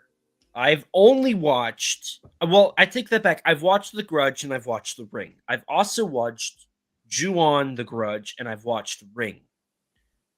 The American adaptations seem to not understand something about those original Japanese versions. Now, here's the funny thing. Takashi Shimizu, director of Ju-On the Grudge, was brought over to America by Sony to direct The Grudge, which was filmed in Japan on a Toho studio lot with him as the director, with, I think, the same Japanese producer. He was listed as an EP, with a script basically word for word taken from the Japanese script and made as an American film. Has a few Japanese actors. It is a 1-to-1 remake of Ju-On the Grudge. Like, if you watch Ju-On, you've seen The Grudge. If you watch The Grudge, you've seen Ju-On. However, when I watched The Grudge, something about it was not as scary. Something about it did not hit like Ju-On the Grudge. And I legitimately believe part of that is budgets. You brought up earlier how Terror of Mechagodzilla did not look like peak Showa because of that budget. And how the Heisei Godzilla films could not do as well even with that bloated budget. But because they had that bloated budget, they somehow lacked. Both Ring and Ju-On the Grudge were lower budget films. They weren't very expensive. Whereas Hollywood has the budgets to, slap on Gore Verbinski and make him direct The Ring. Yeah. And Gore Verbinski's The Ring is the best American adaptation of a Japanese film I've seen. I'll sit here and say that. However, it does not look the best. And it does some things to make itself different from the Japanese version, which I appreciate, but it does not do better. It just doesn't. It fails to do that. And I think Gore Verbinski is a phenomenal director. His Pirates trilogy is the best modern Hollywood trilogy since Peter Jackson's Lord of the Rings trilogy. Granted, that was not like a very big distance, but since those Pirates films, I don't think there's been a trilogy by another film that has had the same director that's been good. I don't think we've had a trilogy Iron Man failed after, Iron Man 2, I know a lot of people hate, but I think Iron Man 3 is a POS. Thor has the second film. Captain America, I think, is just mediocre the whole way around. What do you know anything that's not a Marvel movie that's had a trilogy since Pirates? When was the last Pirates? When was that World's End? World's End was 2009. Okay. Transformers, but no. I'm gonna have to stick with the Dark Knight trilogy. Dark Knight? Yeah. I know you and I differ on that one, but I'm a big Nolan fan. And I appreciate the way I appreciate what he has to say with these characters, most characters. But Nolan's also an amazing director. Yeah. Like that is I despite my opinion, like that's something I have to admit. He's a great director. I think trilogy.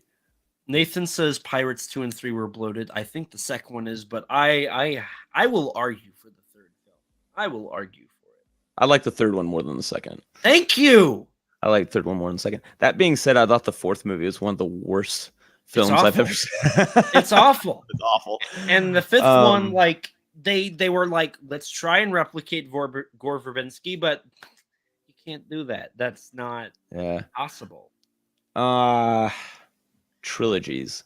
Nathan also says the Dark Knight trilogy is peak superhero cinema. I mean, I'm gonna have to back him on that. I really do think that's the last best gasp of the genre we've had. I'm over MCU right now. Guardians, I obviously we don't know how Guardians 3 will come out, but maybe it's because I have a personal thing with Guardians 2, but I think those two are like some of Marvel's strongest. See, I don't. I mean, I get the appeal. I find them charming. I just don't.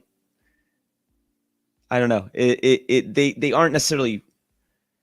They're good movies, but they're not like these super strong films to me. I don't know. I can't get think what of any you're trilogy. saying. Trilogies? Trilogies are hard. Like Trilogies are hard. I mean, if I'm going to back any trilogy, I'm just going to Dark Knight.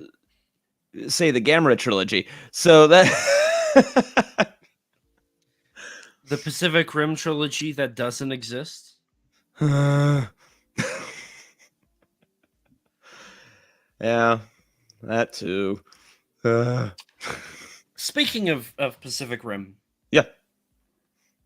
Uprising is awful. What is it you see about that? I've already defended this on Nathan's show. Well, just tell me why. Like, Okay, there's no defense. Just tell me why. Why is it so good? I don't think it's so good, and that's I love how people take that out of context a little bit. I mean, I remember one person some time ago said, "Yeah, he thinks Pacific Rim Uprising is the greatest American monster movie ever made." I was like, "Man, my taste really is crap." No, I think Pacific Rim Uprising is a tolerable sequel. I think it's stronger than the last two MonsterVerse movies by far. And part of it is because there's not a whole lot to mess up with it. It's very simple. It's very streamlined. I mean, it's kind of like how, Godzilla versus Megalon is better than Godzilla versus Space Godzilla, because Godzilla versus Megalon doesn't have enough in it to screw up. And Space Godzilla has a bunch of subplots that go nowhere and make no sense. Pacific Rim Uprising is largely centered around one main character, who is charming, and I would argue is a more, in some cases, a more likable main character than, or at least a more likable actor than the first Pacific Rim. And the supporting characters, while nothing great, all exist basically to support him and to further his story. And while there is a lot of revisiting kind of the same stuff that goes on in the first Pacific Rim, there's nothing about it that is necessarily wretched or done poorly. And we do get a few new things out of it. We got a Jaeger going rogue. We got like Jaeger monster hybrids going on. We get a much bigger monster, and also we get a daylight fight. We get something that we can see, and we get something with wide angles. Like it really did feel like kind of like a 70s Showa movie in some cases, or maybe even like a mid-millennium Godzilla movie, where like we just get these wide angles of like a monster like tossing around these robots around a city.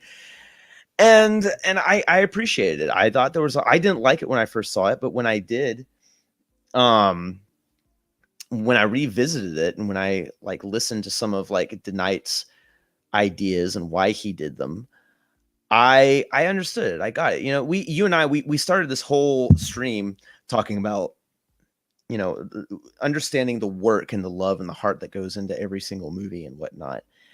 And I think DeKnight really legitimately tried on the reduced budget and resources, and most of all time, to create something that honored the first Pacific Rim, but that could also kind of like expand the world just a little bit. It wasn't necessarily a grandiose expansion of the IP or the franchise, but I also don't think it's nearly as offensive as anyone claims it is. And quite frankly, it does what it wanted to do better than what Godzilla King of the Monsters or Godzilla vs. Kong or Rampage wanted to do. Nathan, who earlier said hello, hi Nathan. He said a third movie would have redeemed Uprising. I think it took risks and they didn't pay off, and I would agree.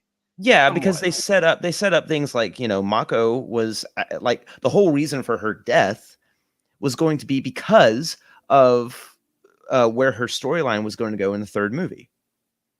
He was going to be able to reach into the drift and communicate with her in the third movie. And that would have potentially brought Jake and Raleigh together as well. And I think we kind of see those ideas hinted on in the anime, but it would have been really cool had they continued that. I think the idea of potentially going into the netherworld themselves and going on the offensive rather than just waiting for these guys to come attack them would have made for an interesting movie too. Mhm. But I mean, I also understand that this is a business. The movie didn't make a ton of money, and I think we were kind of lucky it got a sequel at all, given that the first Pacific Rim didn't exactly break the bank. It did okay, but it was the only reason a sequel was made was because of China. So This is true. which today wouldn't work because I think now we're realizing that we don't need China for the box office anymore. Right. So, but no, Pacific Rim Uprising. No, I don't think it's a great movie, but I think it's an enjoyable, passable movie, and it gets far too much hate. And there's a lot of work and thought put into the designs, the world, the characters that maybe it doesn't always come out on screen. But I think the more I've watched it and the more that I've kind of reveled in just how much I love the Pacific Rim world, I've enjoyed it as time's gone on. Mhm. And if you haven't, I would really, really, really, really recommend listening to tonight's audio commentary. I think I have. I'm Okay. pretty sure. Like I try to listen to the commentary track for every kaiju movie I own or Mhm. giant monster movie, as I would classify it as. Yeah. And I'm pretty sure I have. It's just been like 5 years. It's been a hot minute, I'm sure. Yeah. Yeah. No, I do challenge people to go into it with some fresh eyes because there's a little bit more going on under the surface in some places. And I do think that what we do get out of it was done pretty well. Hmm. Was done pretty well. Like the new stuff that we do get was fairly. I mean, I loved Obsidian Fury. I love that they, at the end when they kind of makeshift repair all these Jaegers, they like attach Obsidian Fury's blades onto the Gypsy Avenger and stuff like that. I like some of the upgrades. I like the idea of training a whole slew of young kind of like Jaeger pilots. That gave me some Gundam vibes right there. And I found it very interesting that Tokyo has expanded all the way to the bottom of Mount Fuji in that year. Probably not too far from the truth. It had some interesting ideas and things going on in it, and I will defend those ideas. I won't defend that it's a great movie. I won't defend that it's superior to Pacific Rim, but I do think that I do think that some of the MonsterVerse movies are getting the pass just because it stars Godzilla, and I think Rampage got a pass because it starred Dwayne Johnson. Yeah. Yeah. So I want to dive into something here. Okay. So we've talked. So you think that Pacific Rim Uprising is a decent movie? Yeah, I do. But you and I also both will agree that the MonsterVerse, as of recent time, has fallen to a less than stellar presentation. It's dog shit. But to put it bluntly, yes, it is absolute dog shit. I know. I have absolutely no problem putting the last two movies in like the bottom third of the Godzilla franchise. I mean, I feel like I made a pretty good case in my 5-hour recording of everything wrong with Godzilla vs. Kong. which I've been meaning to get to. I've been busy, and I'm sure I'm sure it would just be me sitting like on a very long car ride, nodding the entire time. I can't. I have such little desire to go back to that movie. I don't own it. I still don't own it. Fair. I own the anime trilogy. I even own Space Godzilla. I don't own that one. Okay, I don't own 98 either, but that Fair. So it's bad. It's awful. Like no, it's a Godzilla terrible movie. Yeah. Which leads probably both of us to say, well, Adam Wingard is attached to direct this next one. It's got the same producers, probably. I'm pretty sure the same writers. I don't know off the top of my head. Reoccurring cast members, maybe? Probably not. A few? Yeah, there's a few recurring in there. There's the little girl that played and then her Billy Bobby caretaker. Brown's not coming back though, right? No. Oh yeah, it's Rebecca Hall, Rebecca Hall's Henry, and then God, he is coming back in. Yeah, he is. So we're gonna have representation of me. Oh boy. What I was going to get into here, Jack, was how fluoride in water makes you more submissive. Okay, well, this has been a fun podcast. I guess I'm gonna. So, I think both of us can agree that Godzilla X Kong: The New Empire is not on the top of our bucket list for 2024. You know what? No, it's not. But at the same time, like whenever there's a new production, I do want to go in with hope. Oh yeah, well that goes without saying. I'll be the first one in the theater. I'll admit that 100%. Yeah, no, I'm too in love with this franchise. I'm too close to this franchise to not. Of course, I'm going to be there day one. You gotta be kidding me. Of course, I want to hope the best. I wanna sit here and be like, okay, maybe they get their stuff together for this next one. Maybe GVK was a fluke, you know? But the fact of the matter is we have the exact same team working on this next one, and that does not inspire confidence. And yeah, absolutely. I'm more excited about Godzilla Zero. I'm more excited about Ultraman Blazer. Mm-hmm. I'm more excited about even the Apple TV show. I'm more excited about seeing Shin Kamen Rider this May. Absolutely, those are of far greater importance to me than GXK, which is part of a specific continuity where the last two films have let me down and contains a bunch of filmmakers of a film I felt was horrid. So, I hope I'm wrong. I hope I go in and everything about that movie changes my mind. I hope I go in and it is the best of the MonsterVerse movies, or at least the best since Skull Island, and I have a great time. But, GVK, I just don't feel like going back to that. I find that movie boring. Right. I saw it 3 or 4 times, and it just bored me.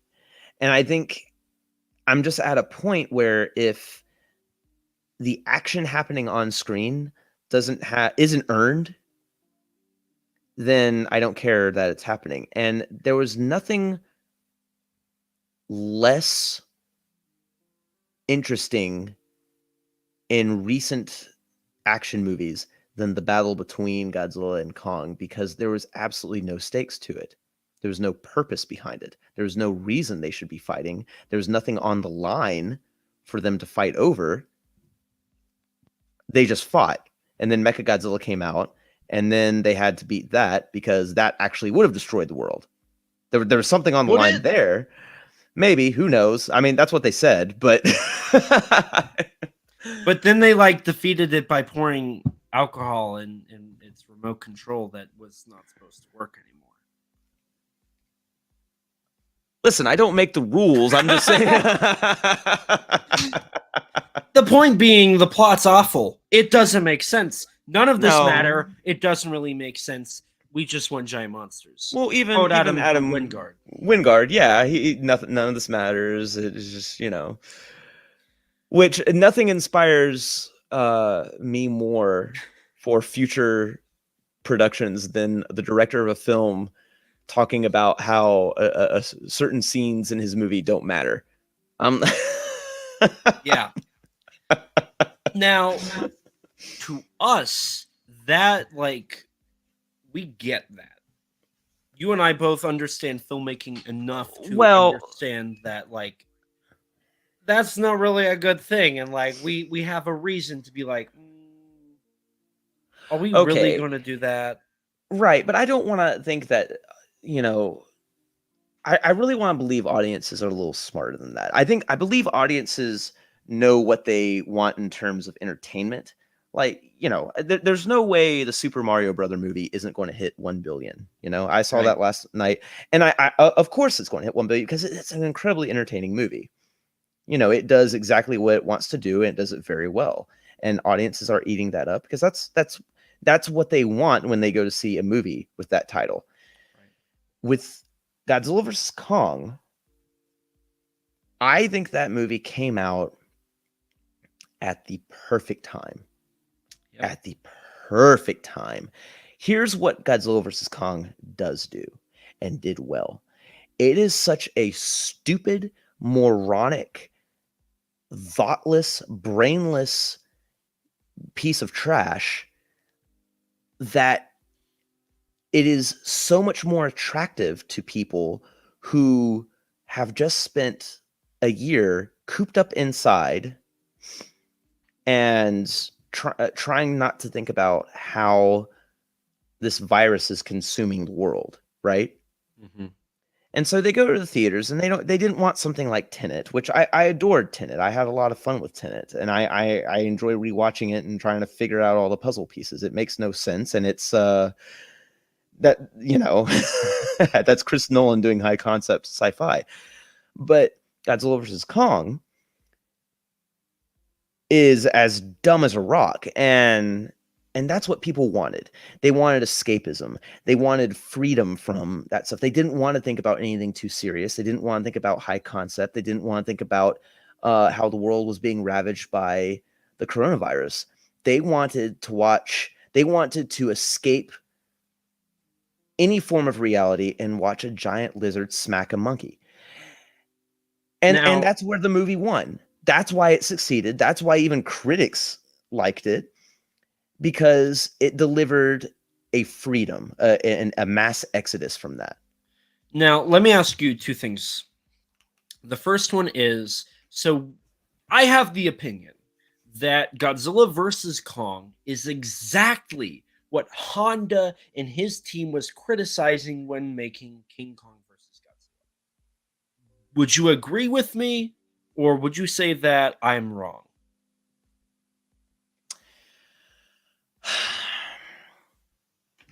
I might need you to give me a little more context than that. Like, what do you mean? What in terms of what's criticizing? So, King Kong versus Godzilla is criticizing, from what I understand, based off the Patrick Galvin Monstrosities video, which is amazing. I love that. Yes. Highly recommend to everyone. That video, basically what Patrick was getting at was King Kong versus Godzilla was a satire against the wrestling content that the Japanese audiences were eating up at the time, because they were, I mean, in a way, and I've taken this also from Minoru Kawasaki's The Calamari Wrestler, which I just did an episode on. Me and Rex talked about that movie. Wrestling in Japan helped boost the Japanese spirit following the post-war. The specifically the fight where an American wrestler came to Japan to fight a Japanese wrestler, and at the end of the fight, the Japanese wrestler won. It was that thought of Japan does have power. Japan has power, and it helped reinvent the Japanese spirit. Granted, a little different because they had 2 nuclear weapons dropped on them, and They surrendered, and World War II basically ruined all of their hopes and dreams as an independent country. To this day. Yeah.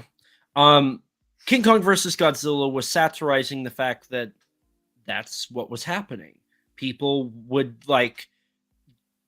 hordes of people would watch televisions just to watch the wrestling fights, especially the one where the American and the Japanese fought, because that was entertaining, and that was the Japanese fighting spirit that had disappeared.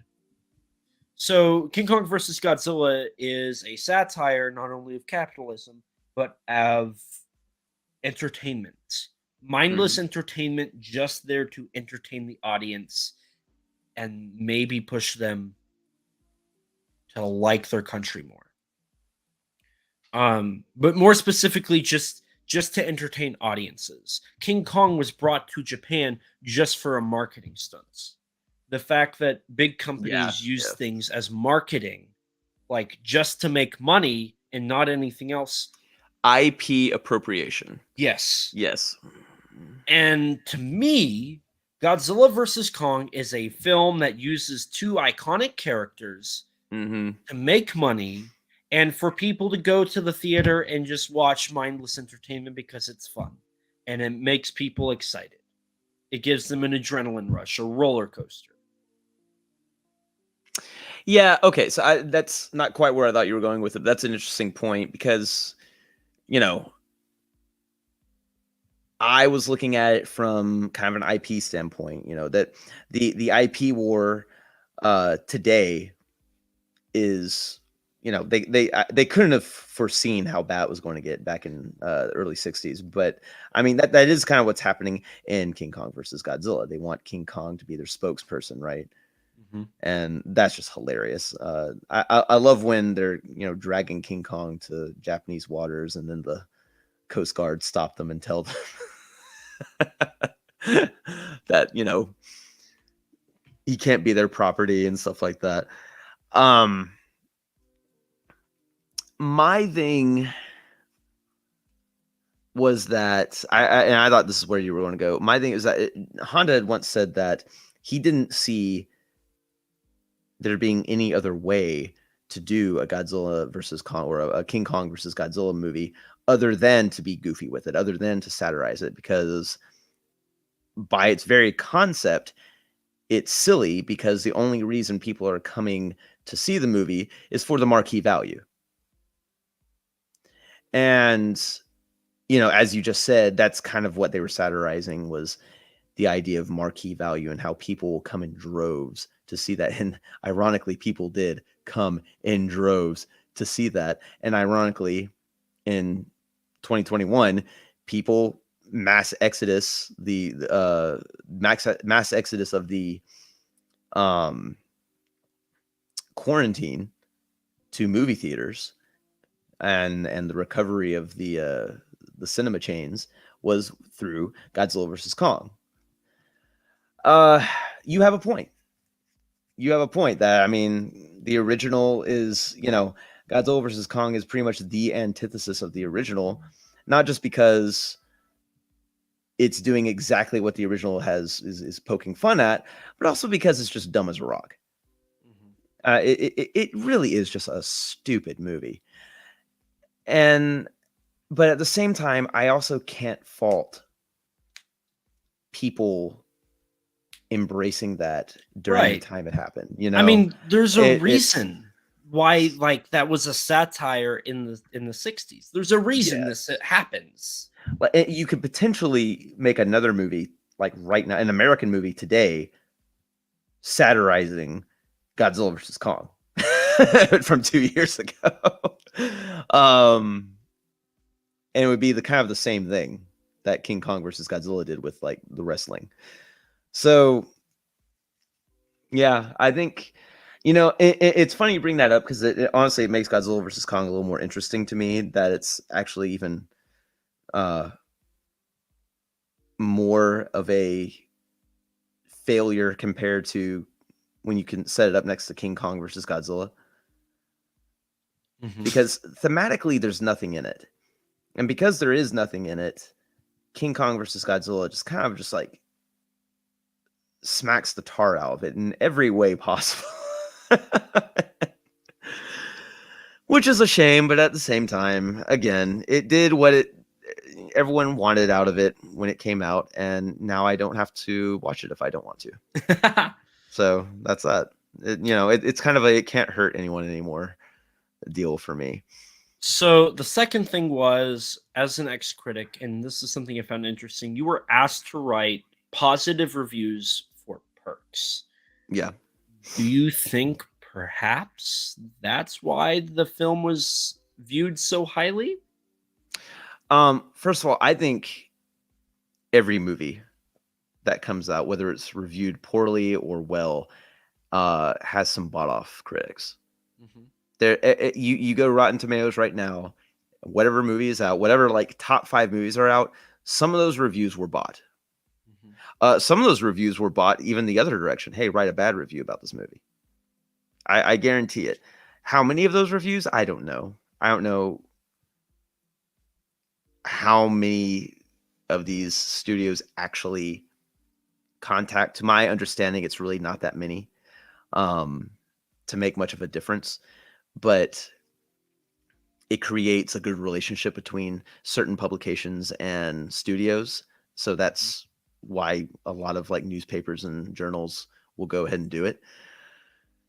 Yeah, I don't know. I think critics, I genuinely do believe this. I think critics were sucked into the revival of the movie theater, and they had a job. Kind of, yeah, as well. No, really, honestly. I mean, think about it. Do you really want to write a bad review for the first movie that has come out in theaters in about a year? Think about it. Do you really want to push people away from going to see, a movie so they can continue to have a job? Of course not. They were sucked into the hype as well. They wanted people back in theaters as well. It's good for them. Godzilla vs. Kong was set up for success because it came out at the perfect time when people wanted a movie that stupid. It came out at a time where no one was going to hit it because everyone wanted to get out and see a movie again. And it came at a time where it had no competition. Right. It was the perfect storm. And my thought is, was Godzilla vs. Kong really a success, or was it simply an albatross for better things? Right. If I can say that. I don't know if that's the best. But I think it was the latter. I think it was this like omen of a return to normalcy. And that was what was being celebrated. Not the movie, but the gates opening up to normalcy again. Right. That's what it symbolized. And then, like 3 months later, everybody forgot it existed, even the Oscars. So right, exactly. Although, and to its defense, though, one of my favorite movie critics, who, whether he writes a good or bad review, right now he is the most interesting movie critic working in the business today. And he's the one who keeps bringing up, actually, I think Godzilla vs. Kong should get an Oscar for saving cinema. So, I mean, yeah, it's there. Nathan says the Oscars are irrelevant now. Sure. Yeah, okay. He's not wrong. But he says irrelevant now. I'm sitting here thinking, I think that time table was much, I don't know, maybe 20 years ago. Listen, maybe. The Oscars are, I know someone who works for a guy who's an Academy member. Okay. And his boss got the ballot, and his boss asked him to fill it out for him. And he did. He did. He just had other things to do. So, hey, fill this out for me and send it in. So he did. And so tomorrow I'm having a athletics award show / ceremony at the school I work at. And all the nominations came out, and a lot of the more popular athletes from the more popular sports got nominated, right? Mm-hmm. And I can tell you which ones are going to win too, because I know everyone who works here, and I know who, the students here like and don't like and stuff like that. And it's just easy to tell. Right. It's all a popularity contest. It's all about who you know, what's the more popular sport, and who you're friends with. And I'm sorry to say, those who like hold the Oscars up to like this high esteem, but the Oscars are the exact same. The people who are Academy members who do vote, they're voting for friends. They're voting for people who tell them, oh, this movie was good. Because it is not a prerequisite to actually watch the movie before you vote. That is not necessary. Mm-hmm. And it never has been. And so all these people are going to vote for people who are popular. They're going to vote for their friends. They're going to vote for whoever gives them the best fruit basket. It's a popularity contest, just like in high school or college. And that's what always has been. That's the Oscars. It's not necessarily that the movies that are being nominated are bad, but if these good movies that are being selected, they're being selected not because they're good movies. They're being selected because someone knows someone. Right. So to say the Oscars are irrelevant, yeah. But if you really get down to how they work and how they're done, I mean, can we ever call them relevant? Maybe from an entertainment standpoint, maybe from the standpoint that it looks good for studios to sell certain things. I won't lie, I didn't watch Parasite until it won Best Picture, and I was like, man, this is actually really, really good. Right, exactly. And so the title means a lot, right? But how Parasite won Best Picture? Was it someone knew someone? Was it someone put out enough ads? Was it someone bribed enough people? Was it who are you friends with? Was it somebody saying if this doesn't win, then there's problems in the Academy? Right, exactly. Yeah. Maybe we should be more thoughtful of the future of the Academy and stuff like that. Which, my opinion is, if you're really worried about that, watch the damn movie and then vote. But also there's probably a lot of movies out there per year, and I don't watch every movie per year, so right. Who's to say what's actually the best? Yeah, who's to say what's actually the best? All we know is that these are the best of the most popular. Right. Now, for the last 2 hours, roughly, because we haven't been talking about entertainment specifically, but we have been talking a decent amount about entertainment. And one thing we have said is that the Monsterverse right now is awful. Mm-hmm. Now, if we were to go on Twitter, and I don't know, maybe this is a little too hot of a conversation, but I think this is something interesting. Mm-hmm. If you were to go on Twitter right now and say, Godzilla vs. Kong is trash, it kind of goes against what the original says, and Adam Wingard is not qualified to direct the next film based off of his work on this one. We would be said we're gatekeepers, and we are pretentious, and that we're not we don't appreciate entertainment. And the title of this live recording is the Triggerman of Legend, because on Discord you go by G-Man the Triggerman. G-Man the Triggerman, yeah. Now, the reason you say that is sometimes you say stuff that triggers people. Not sometimes, a lot of times you say that. I do the same. Like, my opinion of Godzilla vs. Kong being absolute garbage of a film, not even a film, it's a flick. It doesn't even deserve movie as a title. People say that I'm a gatekeeper or I'm pretentious. I mean, Nathan and Michael also say, but we're friends. Like, it's set out of a joking thing. but there are people out there that legitimately think if you don't like the MonsterVerse films, you're a gatekeeper. You're automatically a bad person. Or you're, can't enjoy new stuff, or you're an oldie Right. moldy, or something like that. And since I think like late 2020, I've been honestly paying less attention to comments said about whatever I post on Twitter. I'll tell you what's really nice: posting on Twitter and then hitting the mute conversation button and never replying to anything that may be, that may be said about my Spicy. tweet or something. Yeah. Yeah, because I at this point I just don't care. Mhm. I remember a long time ago I was on Monsters versus Men, and I said the same thing you said.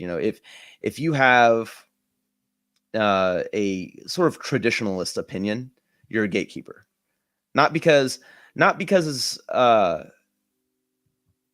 you're actually gatekeeping anything, but just because it's a traditionalist opinion, I think is what they try to frame it now.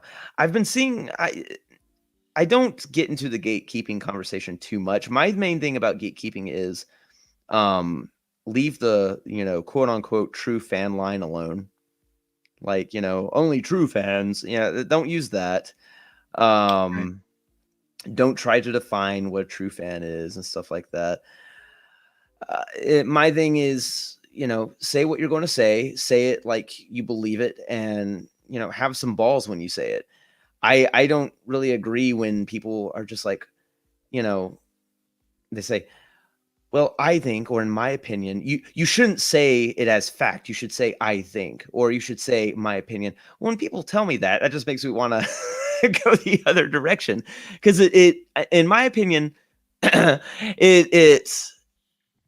makes it sound like you don't value your own view of the film enough, or you don't feel like it's strong enough to be said. I would rather someone say it as fact than put on this little like, well, I'm trying to be nice thing. I was a movie critic. I said some pretty harsh things in my reviews. I lambasted some people, and I said exactly what I thought. But you know what? I had people come up to me after being mad for a while. I had people come up to me and say, you made some very good points that made me think about the movie. I don't agree with you. I still like the movie, but at least made me look at it in a different light. Right. And that when you are confident enough in your opinion to say it as fact, that's when I think people start thinking a little bit more.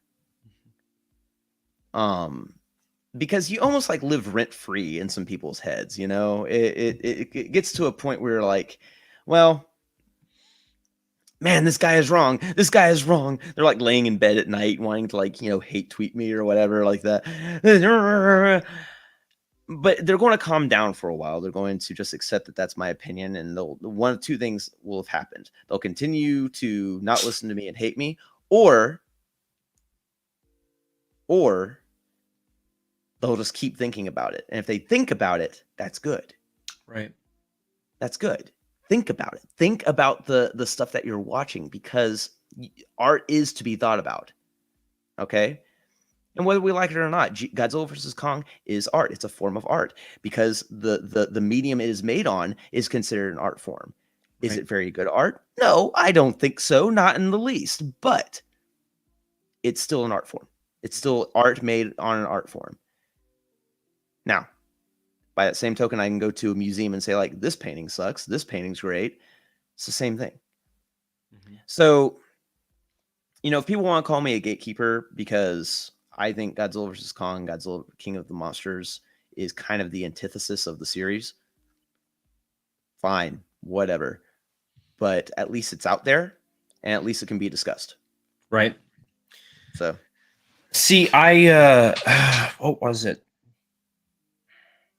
Oh, so I'm not going to name names because I don't want problems. I'm just interested in the discussion. There was somebody who on Twitter, like, they post a lot, and sometimes they have some pretty interesting posts. Sometimes it's Godzilla versus Kong is peak kaiju cinema. Like it's like I'm not saying they said that, but they like they're just a fan. They're not looking for the meanings. They like it and they enjoy it, which there's nothing wrong with. I will never say there's nothing wrong with that. Yeah. But I was going to like look at a post they made, and I was on the podcast account, and it was blocked. I've never said anything spicy like that's legitimately like, okay, is this person actually a horrible human being or is he a decent person? Like I've never said anything like that. And I'm like, weird. Let's look into this a little further. So I went to one of my other accounts, blocked on there too. What? Why? So I posted about it. I was like, anybody else have this issue? And Rex went on Twitter. He's blocked too. Oh, was this because of the GVK conversation? So from the context clues I have, which is all of our accounts that are related to Kaiju Conversation are blocked. So something we did on Kaiju Conversation was enough for this person to block not only me and the podcast, but Rex as well. What is it we've talked about that is that controversial?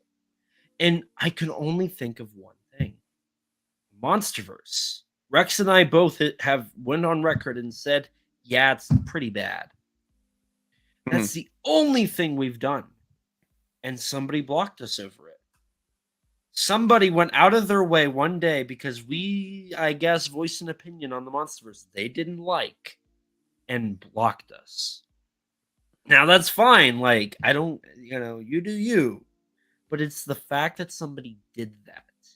Like, my opinion, or Rex's, or maybe both of our opinions, we believed in them so much, and we voiced them, that somebody didn't like it to completely ignore everything else we say.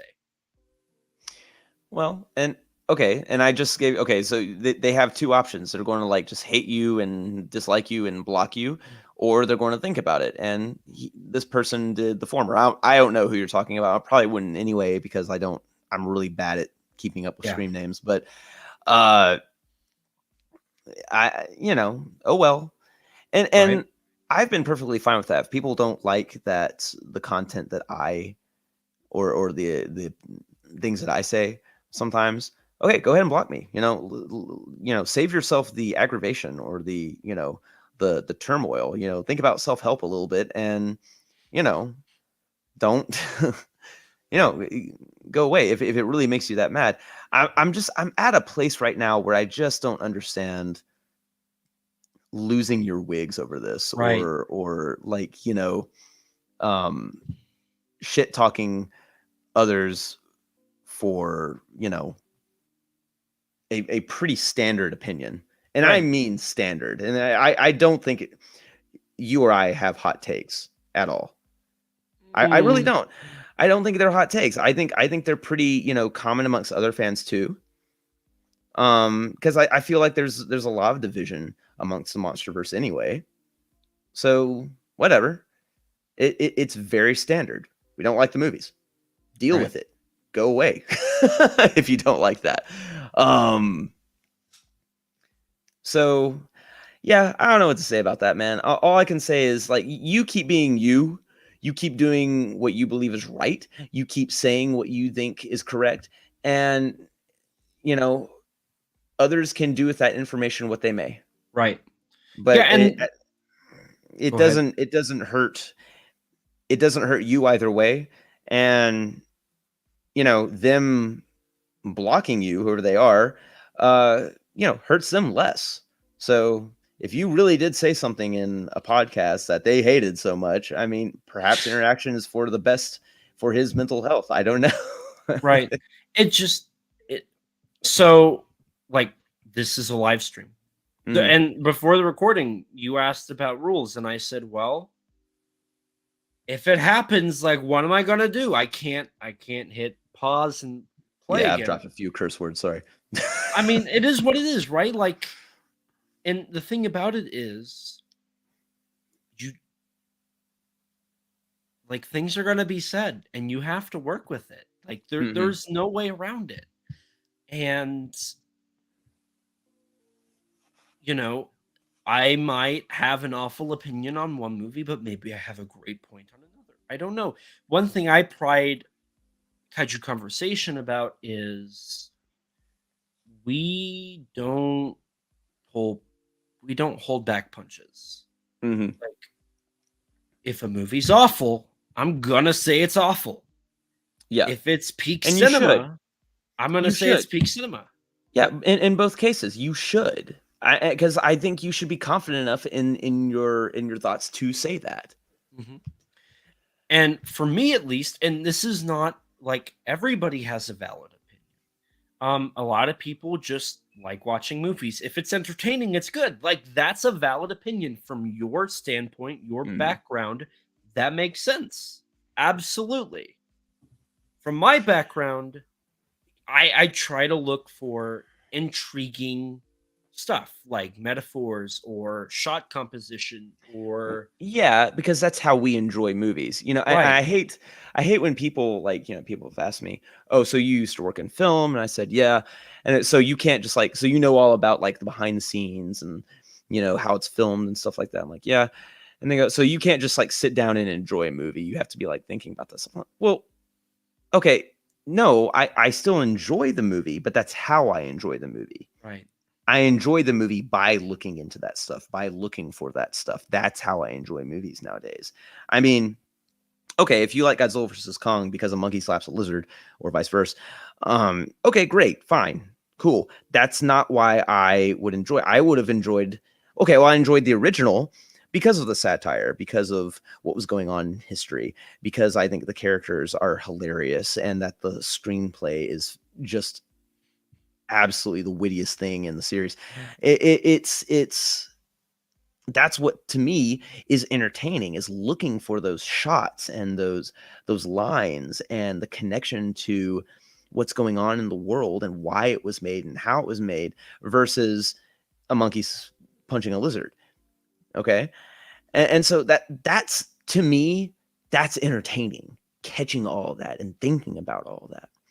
So it's fine that people have different ways that they are entertained by film, but I think calling people pretentious because they look for, the subtle lighting over a character's eyes when they're, in a median shot and being entertained by that isn't a bad thing. Right. And shouldn't be any more really shouldn't be any more ridiculed than people who just dumb fun Right. to some And extent. I think it goes back to what we were just talking about it makes you think. Like, if we can sit here, here, let me see if I can pull like, if we can just sit here and look at a single shot and like figure out what is so amazing or so awful about one shot, like the fact we can do that. Right.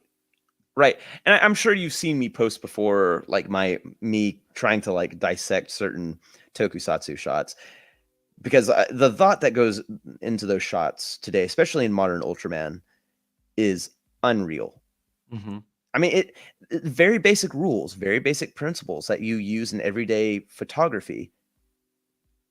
But you have these filmmakers and these modelers have to think about them. They Right. have to think about them. And it's unfortunate because I feel like a lot of these like CG artists don't think about that. They just plaster digital effects onto the screen and there's really no depth of field to it. And I'm sitting there thinking, listen, it might be digital effects, but you could at least make the shot a little bit more interesting. Maybe a low angle or a put something in the background or the foreground. It just something to make it more interesting than a medium shot of Godzilla roaring. Right. No, exactly. It's I I appreciate it when filmmakers think about it. It's the thought that counts. So if I'm Mhm. watching a film and I notice that like a shot is done a specific way, like I'm going to appreciate that. Hang on, I'm just trying to like throw up a single. I just googled a photo or a movie and I'm trying to pull up the image so we could just like look at it and go from there. Let's see. Because like it's to me that's something that's really exciting is to be able to sit here and And dissect it. just yeah, dissect it. Yep. Like Yep. you don't need to like sit here and like prep for it. You can just view it and it's there. Let me see. And I if kind of this wish I had that mentality when I was working in film. The mentality that, oh, well, this is a production shot. This is is it? I thought Yeah, it was. I wasn't yeah. certain. This is I was like, this isn't a still. let me see if I can pull up a better photo then. I was like, this looks too like I mean it's in Yeah. widescreen, like a widescreen Uh-huh. presentation. So let me see if I can I mean it's a beautiful photo, like No, it's a beautiful photo, and I mean, just from that, you can kind of deduce what they were doing. I mean, it was shot at a different angle Mhm. in the film, and obviously the bridge was in front of Godzilla. But notice the miniatures in the background, real quick. You have that background, and the miniatures are not in the same scale as the bridge in Godzilla, Right. right? They're just back there for kind of this forced perspective, as if they're like kind of far away. And then behind them, you notice that they're silhouetted by the flames. And that makes for an interesting image of just a city burning slowly. Like maybe those buildings are on fire, maybe they aren't, but you have the silhouette of them against those flames to give off that impression.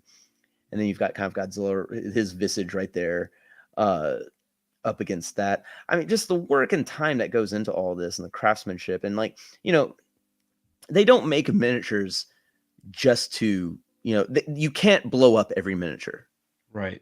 There's a budget for the miniatures that are sitting there, and then there's a budget for the miniatures that you can actually destroy. And I think like what in Godzilla against Mechagodzilla 2002, they only had the budget to blow up 3 miniatures or something like that. I know they used stock footage from an older Toho movie to blow up a few more miniatures, but so that bridge right there was designed to be turned over in the way it was. That section of it, not the other section, but that section of it. And I think some people are under the impression that if there's a miniature there, it can be crushed. That's not how it works. And they have to be meant to be destroyed. Right. And that's just another, interesting bit of like trivia of the craftsmanship that goes into these movies. So even though it is a still, you can kind of you still get the idea out of it. I think this shot was shot at a slightly different angle and a little bit lower in the film, but you can tell what's going on, what they're trying to do with it. At least, like you said, was it intent matters? Right. Let me see. I think I have a better one here. It's a little dark, but I mean it is from a black and white movie, so I feel like getting screen captures is just going to be something that naturally Works better. Yeah. Let's see if it works. Pro streaming right now. Okay. Okay. So I'm pretty sure this is from the film. It's in the right aspect ratio and so right off the bat for me, the die building's on the rule of thirds line. Yeah. Right off the bat, like that's the first thing I see in this image is rule of thirds line. I mean, one thing I appreciate is the bottom. So I wish I could draw on here, but on the like where the diet building before you get to the main like top of it, there's a clear line, and the bottom Yeah. is full, whereas the top is very empty. And Well, yeah, and if I may, there's you're looking at the rule of thirds. I'm looking at the depth of field. So it's kind of interesting. We're both like hitting on two different things here. Go ahead and finish what you were saying. well, I just like it's nice to see that, and I think I was about to fall into the depth of field because Mhm. that top part is, I mean, granted, it's the diet was composited onto the shot, Which is um, cool. Yeah. which is cool. And there we are. Like, how is this shot made? You have the diet building, which is the front frame. Behind that is going to be Godzilla, Nakajima walking through, and then even behind that, I'm pretty sure was the flames. I'm pretty sure the three were composited together for one layer. I could be wrong with that, but that's my assumption from this scene. Yeah, and that's, I mean, you nailed it with the depth of field. You have the foreground, which is the diet building, and it looks like some trees in there too. Mm-hmm. Probably in like an upper foreground. And then you have the main subject, which is center, and then you have the background, which is the flames, the smoke, and all that jazz. Honestly, not one of the more interesting shots in the movie, and yet there's still a lot there to talk about. Right. I mean, the lighting. The lighting they had right. I was about to mention that, the brightest part of the flames are on the left side, and where is Godzilla being lit up the most? Mm-hmm. On the left. So if it is composited, then that was wise. I really like that one, that like very white portion of smoke on the left as well, giving off this kind of atomic bomb vibes. Yes, as well. Yes.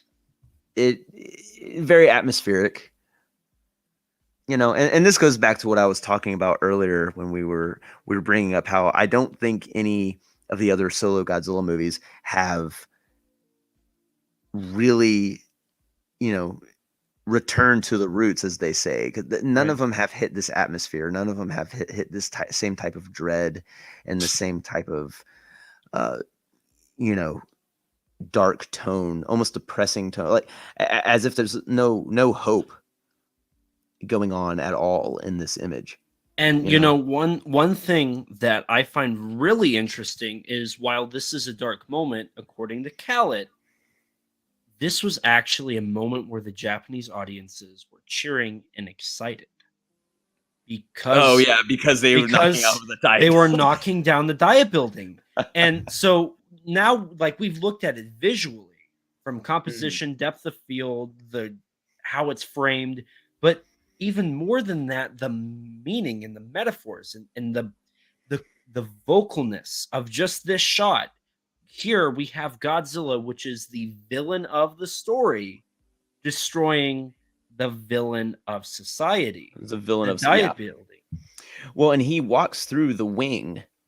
In the next shot, he walks through the exact wing where they were having the argument earlier in the movie. Kind of, and this has been brought up before, sort of, showing off his defiance for how useless, socio-political arguments are and whatnot. I mean, someone really needs to make a Godzilla movie showing how, like, the kaiju finds, like, social media and Twitter completely meaningless. I'd be down for that. Well, Honda and everybody that worked on this film did exactly what I love about film, and that's everything matters. Everything matters. There's not a moment where you think, oh, this doesn't matter, nothing. Everything was done with purpose. Everything looks like it was done with purpose. And anything that didn't have a purpose was cut. It was left on the cutting room floor. But everything was done with purpose. And that's how, being around filmmakers enough, everything should be done with purpose. Yes. Why are you putting that picture frame on the wall in this one shot? Well, it's because, no reason. No, there should be a reason. Are you trying to are you trying to make the shot more interesting? Are you trying to fill up the space? Is there something symbolic about it? Right. Is there a story? Is there a story behind? Is there a correlation between the character and the picture? No, you're not. No reason. No, there's always a reason. There's always a reason, and it has to be with a purpose. And for a director to say, "Oh, none of this matters," it just is blasphemy. Blasphemy. That almost seems too dramatic. I want to be really pragmatic about this because, we're slapping Godzilla versus Kong around, which is easy to do, might add. But we're slapping Godzilla versus Kong around, but it's not that it's the worst movie ever made. It's a very incompetent movie. Mm-hmm. Maybe if it were the worst movie ever made, it'd be more interesting. Right. But it's not. It's so by the numbers dumb and boring that I can't find an adequate way to describe the missteps it took to make it. Mm-hmm. And what we're left with is a film that really does feel like, well, none of this matters. It just yeah, no kidding, Adam Wingard. I agree. It nothing in it seems like it has a purpose, or maybe the movie was just chopped up to so many bits that I didn't care anymore. I don't know. But to go from Ashiro Honda, who was always given a task by Toho, make us a monster movie, right? Make us a monster movie. And then he takes the movie, he takes the screenplay, and he implements his own ideas, his own thoughts, his own creative shots and thoughts and purpose into those movies. Even when he would have rather been directing maybe a straight sci-fi movie or maybe just a nice little movie about Japanese people and Japanese life, he still implemented what he felt was important into these films. Right. Adam Wingard has the chance to do that and tells us on his audio commentary, well, none of this matters. Right. I can't understand being a filmmaker with that much money and this big of an opportunity and that being your attitude. Right. And so just so I pulled a still from a Godzilla movie that is not a wallpaper still. It's just there. Here's a still from Godzilla versus Kong. Yeah. I mean, there is a depth of field. There is a depth of field, yes. There is a building on the front on the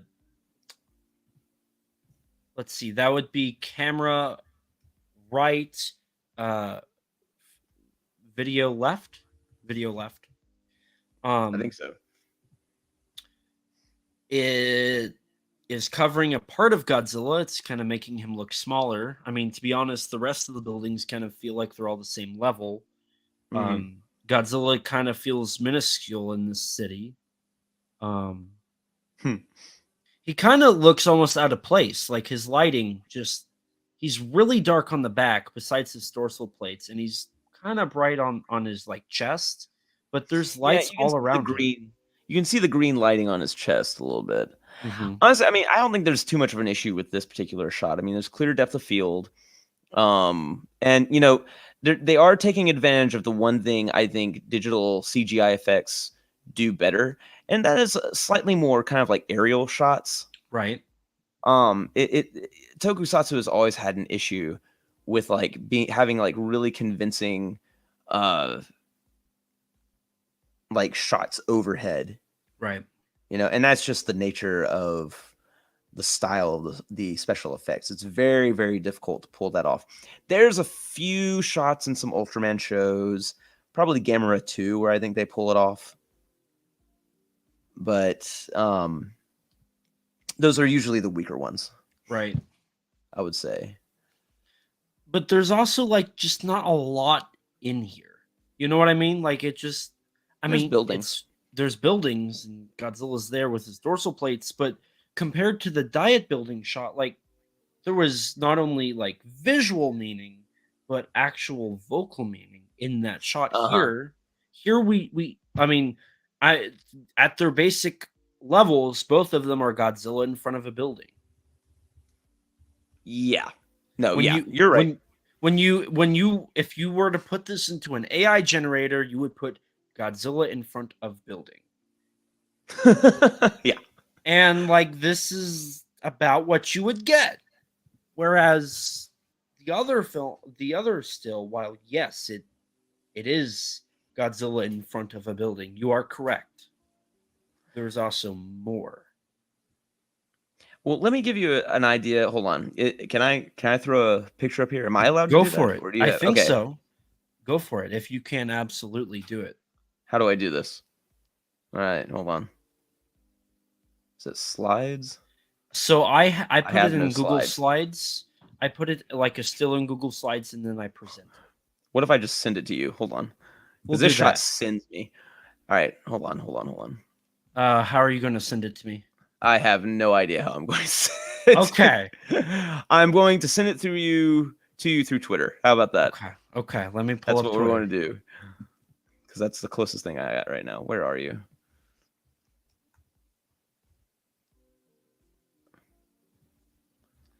Get See, your this name is here. Here the we pro go. streaming. Absolutely. Okay.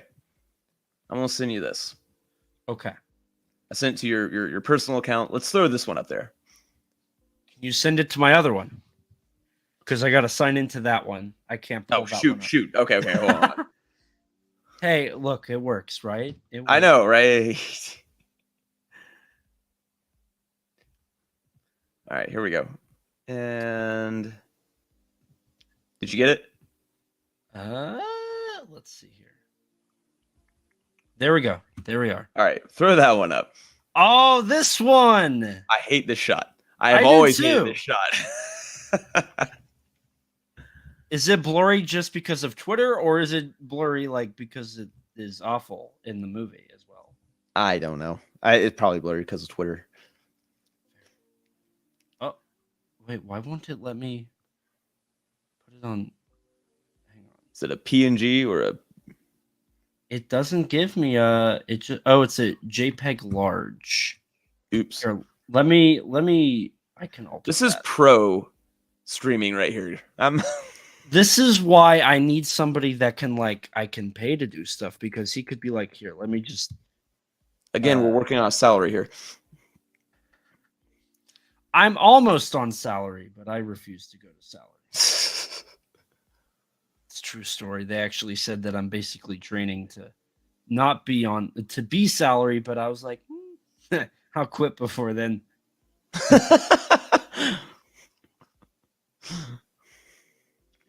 There we go. It worked. Look at me and my knowledge of how computers work. Okay. But there are moments too where I have to learn to not speak, because if I said something like that to them, I probably would be fired.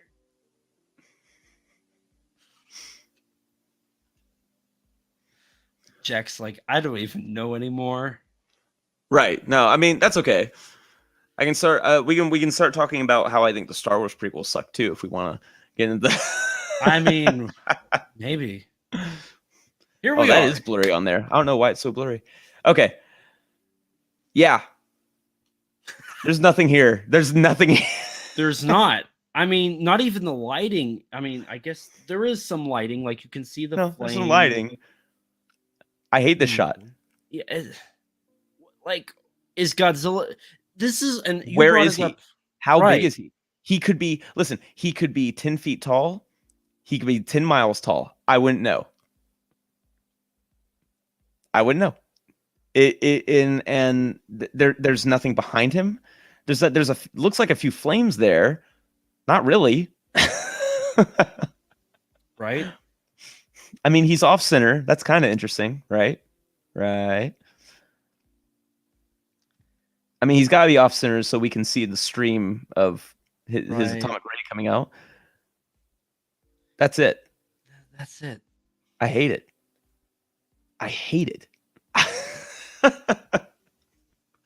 It looks like a PS4 graphic.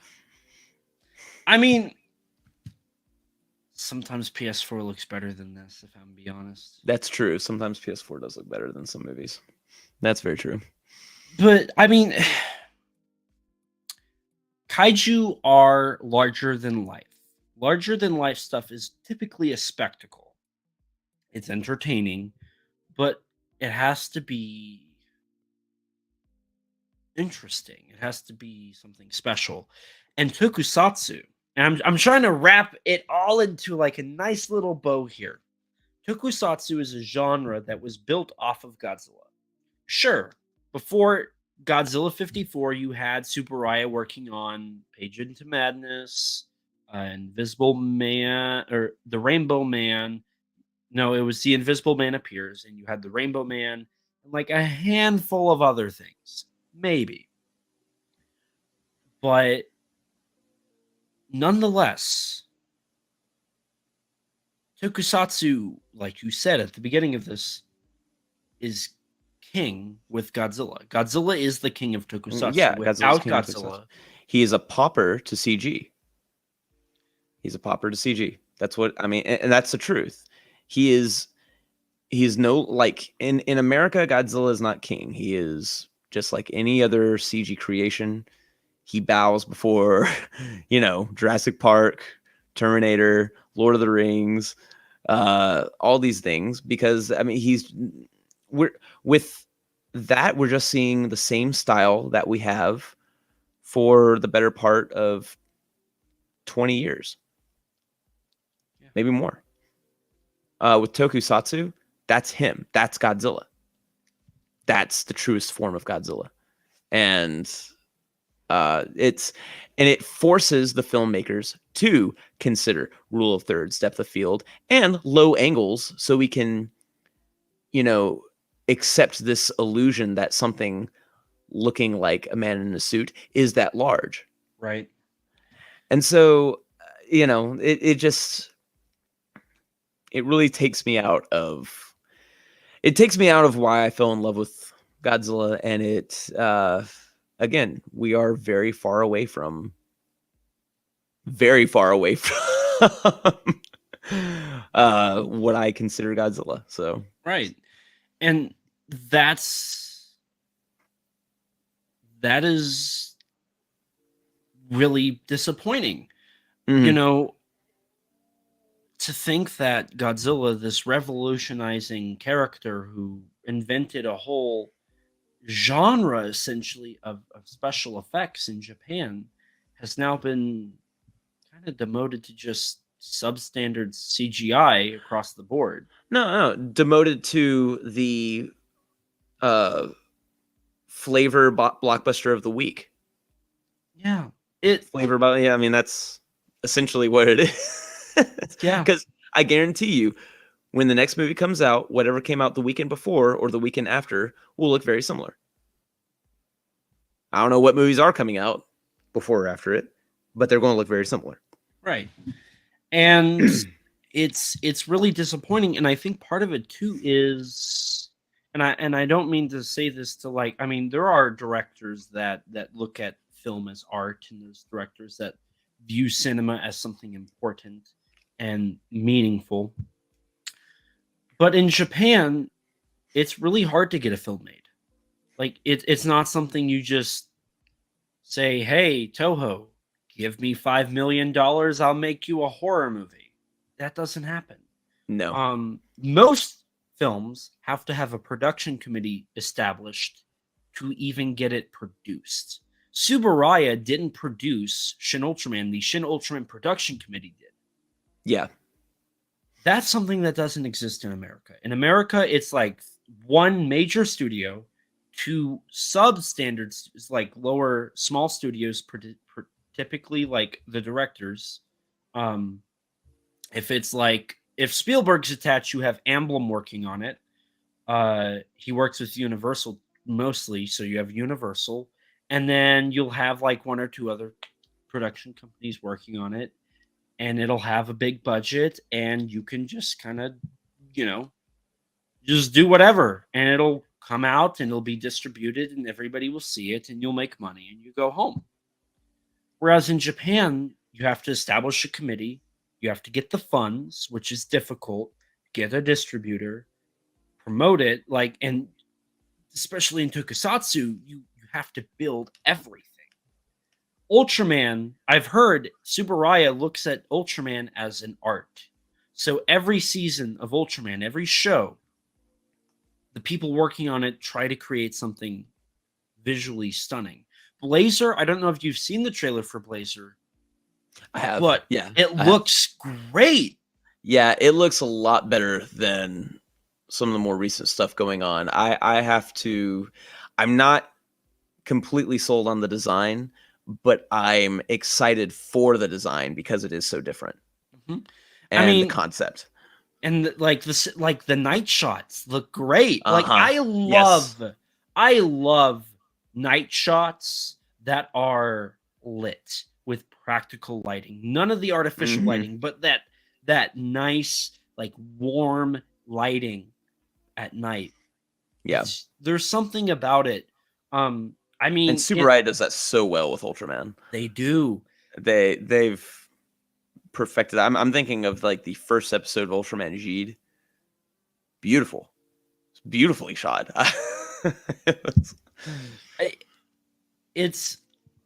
There's something special about tokusatsu, especially when they know how to do it right. And it's not just tokusatsu, like 80s and 90s action movies, the ones that didn't have a bigger budget. 80s especially. God, 80s action movies did it well.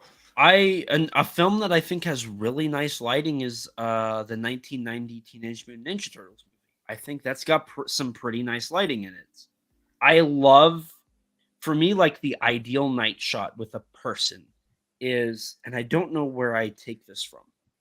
They have sweat. They're like, there's dirt on their face. Their face is texturized. And there's light coming from one side that's lighting their face. And the other side is dark, minus a few parts that are just highlighted. And like, it's very natural, that natural lighting. It's just like, there's something about it that's so nice. The last stream, I ended up playing around because I have lights that can change color. So at one point, I was replicating the Godzilla vs. Kong poster with red and blue lighting, and it was really funny. It was like, wow, but it was natural. It looked nice, but like when you look at that on something like a movie and it's artificial lighting, like digital lighting, it just doesn't work. It doesn't work. Yeah. Let's see if I can pull it up here. Danny's the one that made the joke, but it was like, yeah, that's actually, it's kind of true, and it's really funny. Let me see here. I think it was on Messenger. Pro streaming. Maybe messages? Where is it? And I have a lot of respect for lighting in black and white movies. Yes. Because you really can't light black and white movies the same as color movies. I've heard some people, I remember I was working with some guy who shot a movie and he decided he wanted it to be in black and white. And I was like, dude, this was shot for color. There's no contrast here and that's what you gotta watch for, is you gotta look for like deep contrasts with black and white lighting. It can be beautiful, absolutely gorgeous. And that's one of the things that makes the original 1954 film look so good. And it's what makes stuff like film noir look so great as well. German expressionism is a great one as well. I think that plays a lot with the lighting. Metropolis. The original Metropolis did that a whole lot. It's lots of respect for that, because it really depends on the type of movie you're watching and how it's shot. Whereas some of these movies, I feel like they're just slinging a bunch of colors at the wall and seeing what sticks. Right. And I generally don't have too much of an issue with the way like the final battle in GVK looks. I don't want to be nitpicky, but it's you know, let's compare it to another modern day digital effect movie, Pacific Rim. Okay. I think Pacific Rim had more consistency with that. I think it had more interesting shots, lots of low angle stuff. I think it was more claustrophobic and also made it feel more dangerous and more Right. like the audience was in the action. Everything felt bigger, and the lighting only added to this like contrasting sense of danger in the area. Right. Whereas in GVK, everything's much wider, which, kudos for him actually doing pretty wide shots in a kaiju film, but it was wider. The lighting was basically just in there to kind of look cool.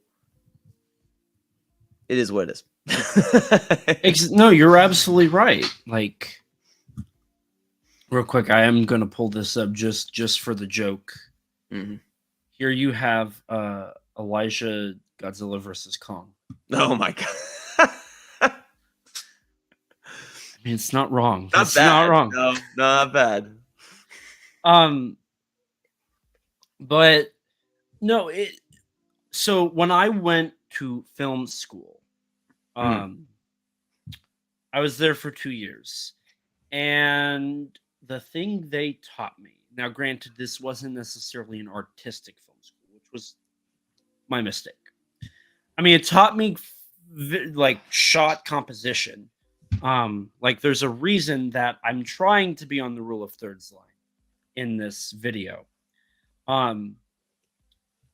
But in the class, they said you need to have everything properly lit, which was not like artistic. It was like everything needs to be clear. Yeah. The shot needs to be seen 100%. Which is more of a commercialized opinion. Like that is what a commercial wants you to be. Is they want you to be clear, you can see everything. Well, and to be fair though, I mean, you know, in film school though, you gotta learn the basics before you start playing with it, right? This is true. True. You gotta learn what key lighting is and background lighting, all that stuff to make things pop. I get that. You know, they want to teach you the basics, and then you get to play. Right. It's that way with any school, essentially. So, yeah, learn how to shoot something clear, and then learn how to make it your own style. Right. For me, it was just something. It was like, even now, I'd like to think my background is not the most well lit. I'd like to think it's clear what your main subject is in my frame. I talked to Danny about this. Is like when I go to do anything on camera, I try to think, okay, what's this look like? Does this look okay? Am I like I don't want to do the standard streamer where it's just like this much of me. Like I don't want that. That's not me. Yeah. I want something like when I lean back, I feel like it's even more obvious who's lit. Mm-hmm. I have a different color on my face than everything around me. I do a whole thing where I have to have a perfect setup. I'm a perfectionist. That's my problem. Mm-hmm. But like that, there is thought that has to go into stuff. Even there is. Like another thing, this fish. Hang on. This fish. Yeah, I was wondering what that was. So it's a gag because when I first did a video with Rex for a podcast, he saw the fish, and apparently the fish is the most interesting thing in this frame. Maybe because it's on the actual rule of thirds line and like in the top right-hand corner. I don't know. Yeah, off center. Yeah, it's up in it's taking up space in one direction. But it apparently was so interesting that now if I do anything Kaiju Conversation related and it's not in frame, Rex will get upset. It's Rex. just it's now a running gag that like the fish has to be in there. frame. It Elijah, does. where's the fish? If that thing ever falls down, you're screwed. Yeah, I am. So like when I go to set my webcam up, the first thing I look at is not me. Mm-hmm. It's where's the fish? Where's the fish? Is it in frame? Does it look presentable? And then it's like, okay, where do I need to be? I'm in middle of the frame because I'm the central focus. But the fish has to be there. Yeah. So those are my two guidelines is the fish still visible and am I visible? And are you visible? And and you're thinking about this stuff. And this just goes back to, this is what we think about. This is how we enjoy movies. If you like Godzilla just being in a still frame with no depth of field and kind of just off to the side, and that works for you, great, cool. We don't have fun with that. That's not interesting to us. Go away. Exactly. And and part of it too is like I have an idea, but I don't plan this. This is something that kind of you have to do on the fly. Spielberg doesn't storyboard any of his movies. He goes to the set, he gets a camera, and he films. He sees what works. At least that's what I've been told from his bonus features for the Fablemans. Beautiful movie. It is. I cry at everything. So, and like that's part of the beauty is being on the fly. Like filmmaking is all about working with what you have, with what exactly works. And I think both of us, I mean, you have been in the film industry. I'm trying to be in the film industry. I have a short film I'm going to film Friday. I actually just had to buy some stuff for it today. How long is the shoot? It's only a few hours. It's my G Fest entry, and you can only have a 6-minute short. Oh, so, okay. So it's like I have like a 4-hour window to film 6 minutes. And then on my train ride to AMA, which is next week, that's an 8-hour train ride. The whole time I'm going to be editing 6 minutes of footage. It'll be probably more than 6 minutes because reshoots and whatnot. But right, yeah, that'll be what it is. 6 minutes of 6 minutes. 6-minute movie is always like 6 hours of footage. So that. So yeah, it's as a filmmaker, I have to be ready to plan on the fly, go with what we have, and make the best out of it. Yeah, exactly. I feel like we've looped back around to the first topic about being kind of on the fly with planning. We've come full circle. We have. And as much as I'd love to carry and talk and see if we can beat Danny's 4 hours and like 58 minutes, I don't think either of us have the time to do that. No, definitely not. I gotta wake up early in the morning, so that's a bummer on that part. So I'm going to say let's go ahead and wrap things up here. Yeah, absolutely. I always, on my short film, one of my crew members was like, is my name going to be in the credits? And I said, absolutely. Everybody gets credit on my films. I love for people to plug themselves. So, Jack, where can people find you? Where can they support you? Where can they see your art? Well, okay, so first and foremost, you can find me on Twitter at Gman of Mysterioid. And you can look up my blog, which is Deferential Wrath of a Rusting Markalite Cannon, which is at markalite.substack.com. And of course, I'm on the Drift Space, which we're once again on hiatus. Things just haven't been working in our favor lately. I brought up some life things at the beginning of this stream that's hit us, and we just couldn't get to it. But we do have some great episodes, great content there, and you can find the Drift Space at bit.ly/TDS links with a capital L for some reason.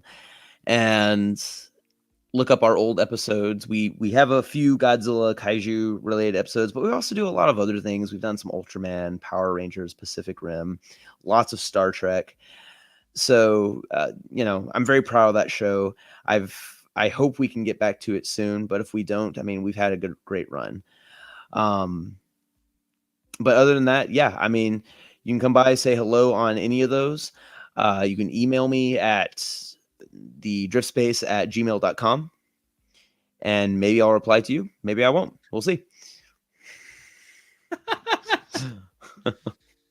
And you can find me on your Discord server as one of the moderators.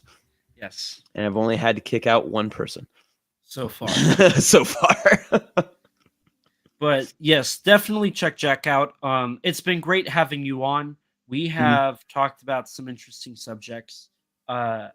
We've covered filmmaking, which is something I talk about every episode, but yeah, I feel like that goes to show it's in my I have heart. a kindred spirit in you with that. So that it was nice. It was nice to be on kind of talk to someone who gets it. Talk to someone who looks at the same things I do when I'm watching movies. Right. Instead of lecturing to a group of people on Discord about why a shot in Ultraman's better than anything in Godzilla vs. Kong.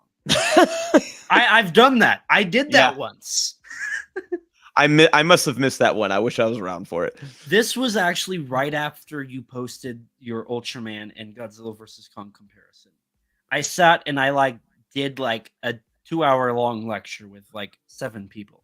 I don't remember doing that. What did I post? It was Ultraman R&B. It was like a shot from that compared to the shot from GVK that you despise. Oh, that. Oh, okay. I have a vague memory. Okay, I don't know what I said, but after you posted that, I went on. I was like, I'm gonna teach the class, so I did. Which has led to I will be a panelist at G Fest. I'm going to be covering. I don't know. Can I? I don't know if I'm supposed to talk about it yet since it's not announced. Ooh. Did you I guess spoil some. I'll be on. I'll be on some panels. Okay. I'll be on some panels. So if you're going to G Fest, look for me in your little program book. I'm gonna be a part of it. Apparently, that's crazy.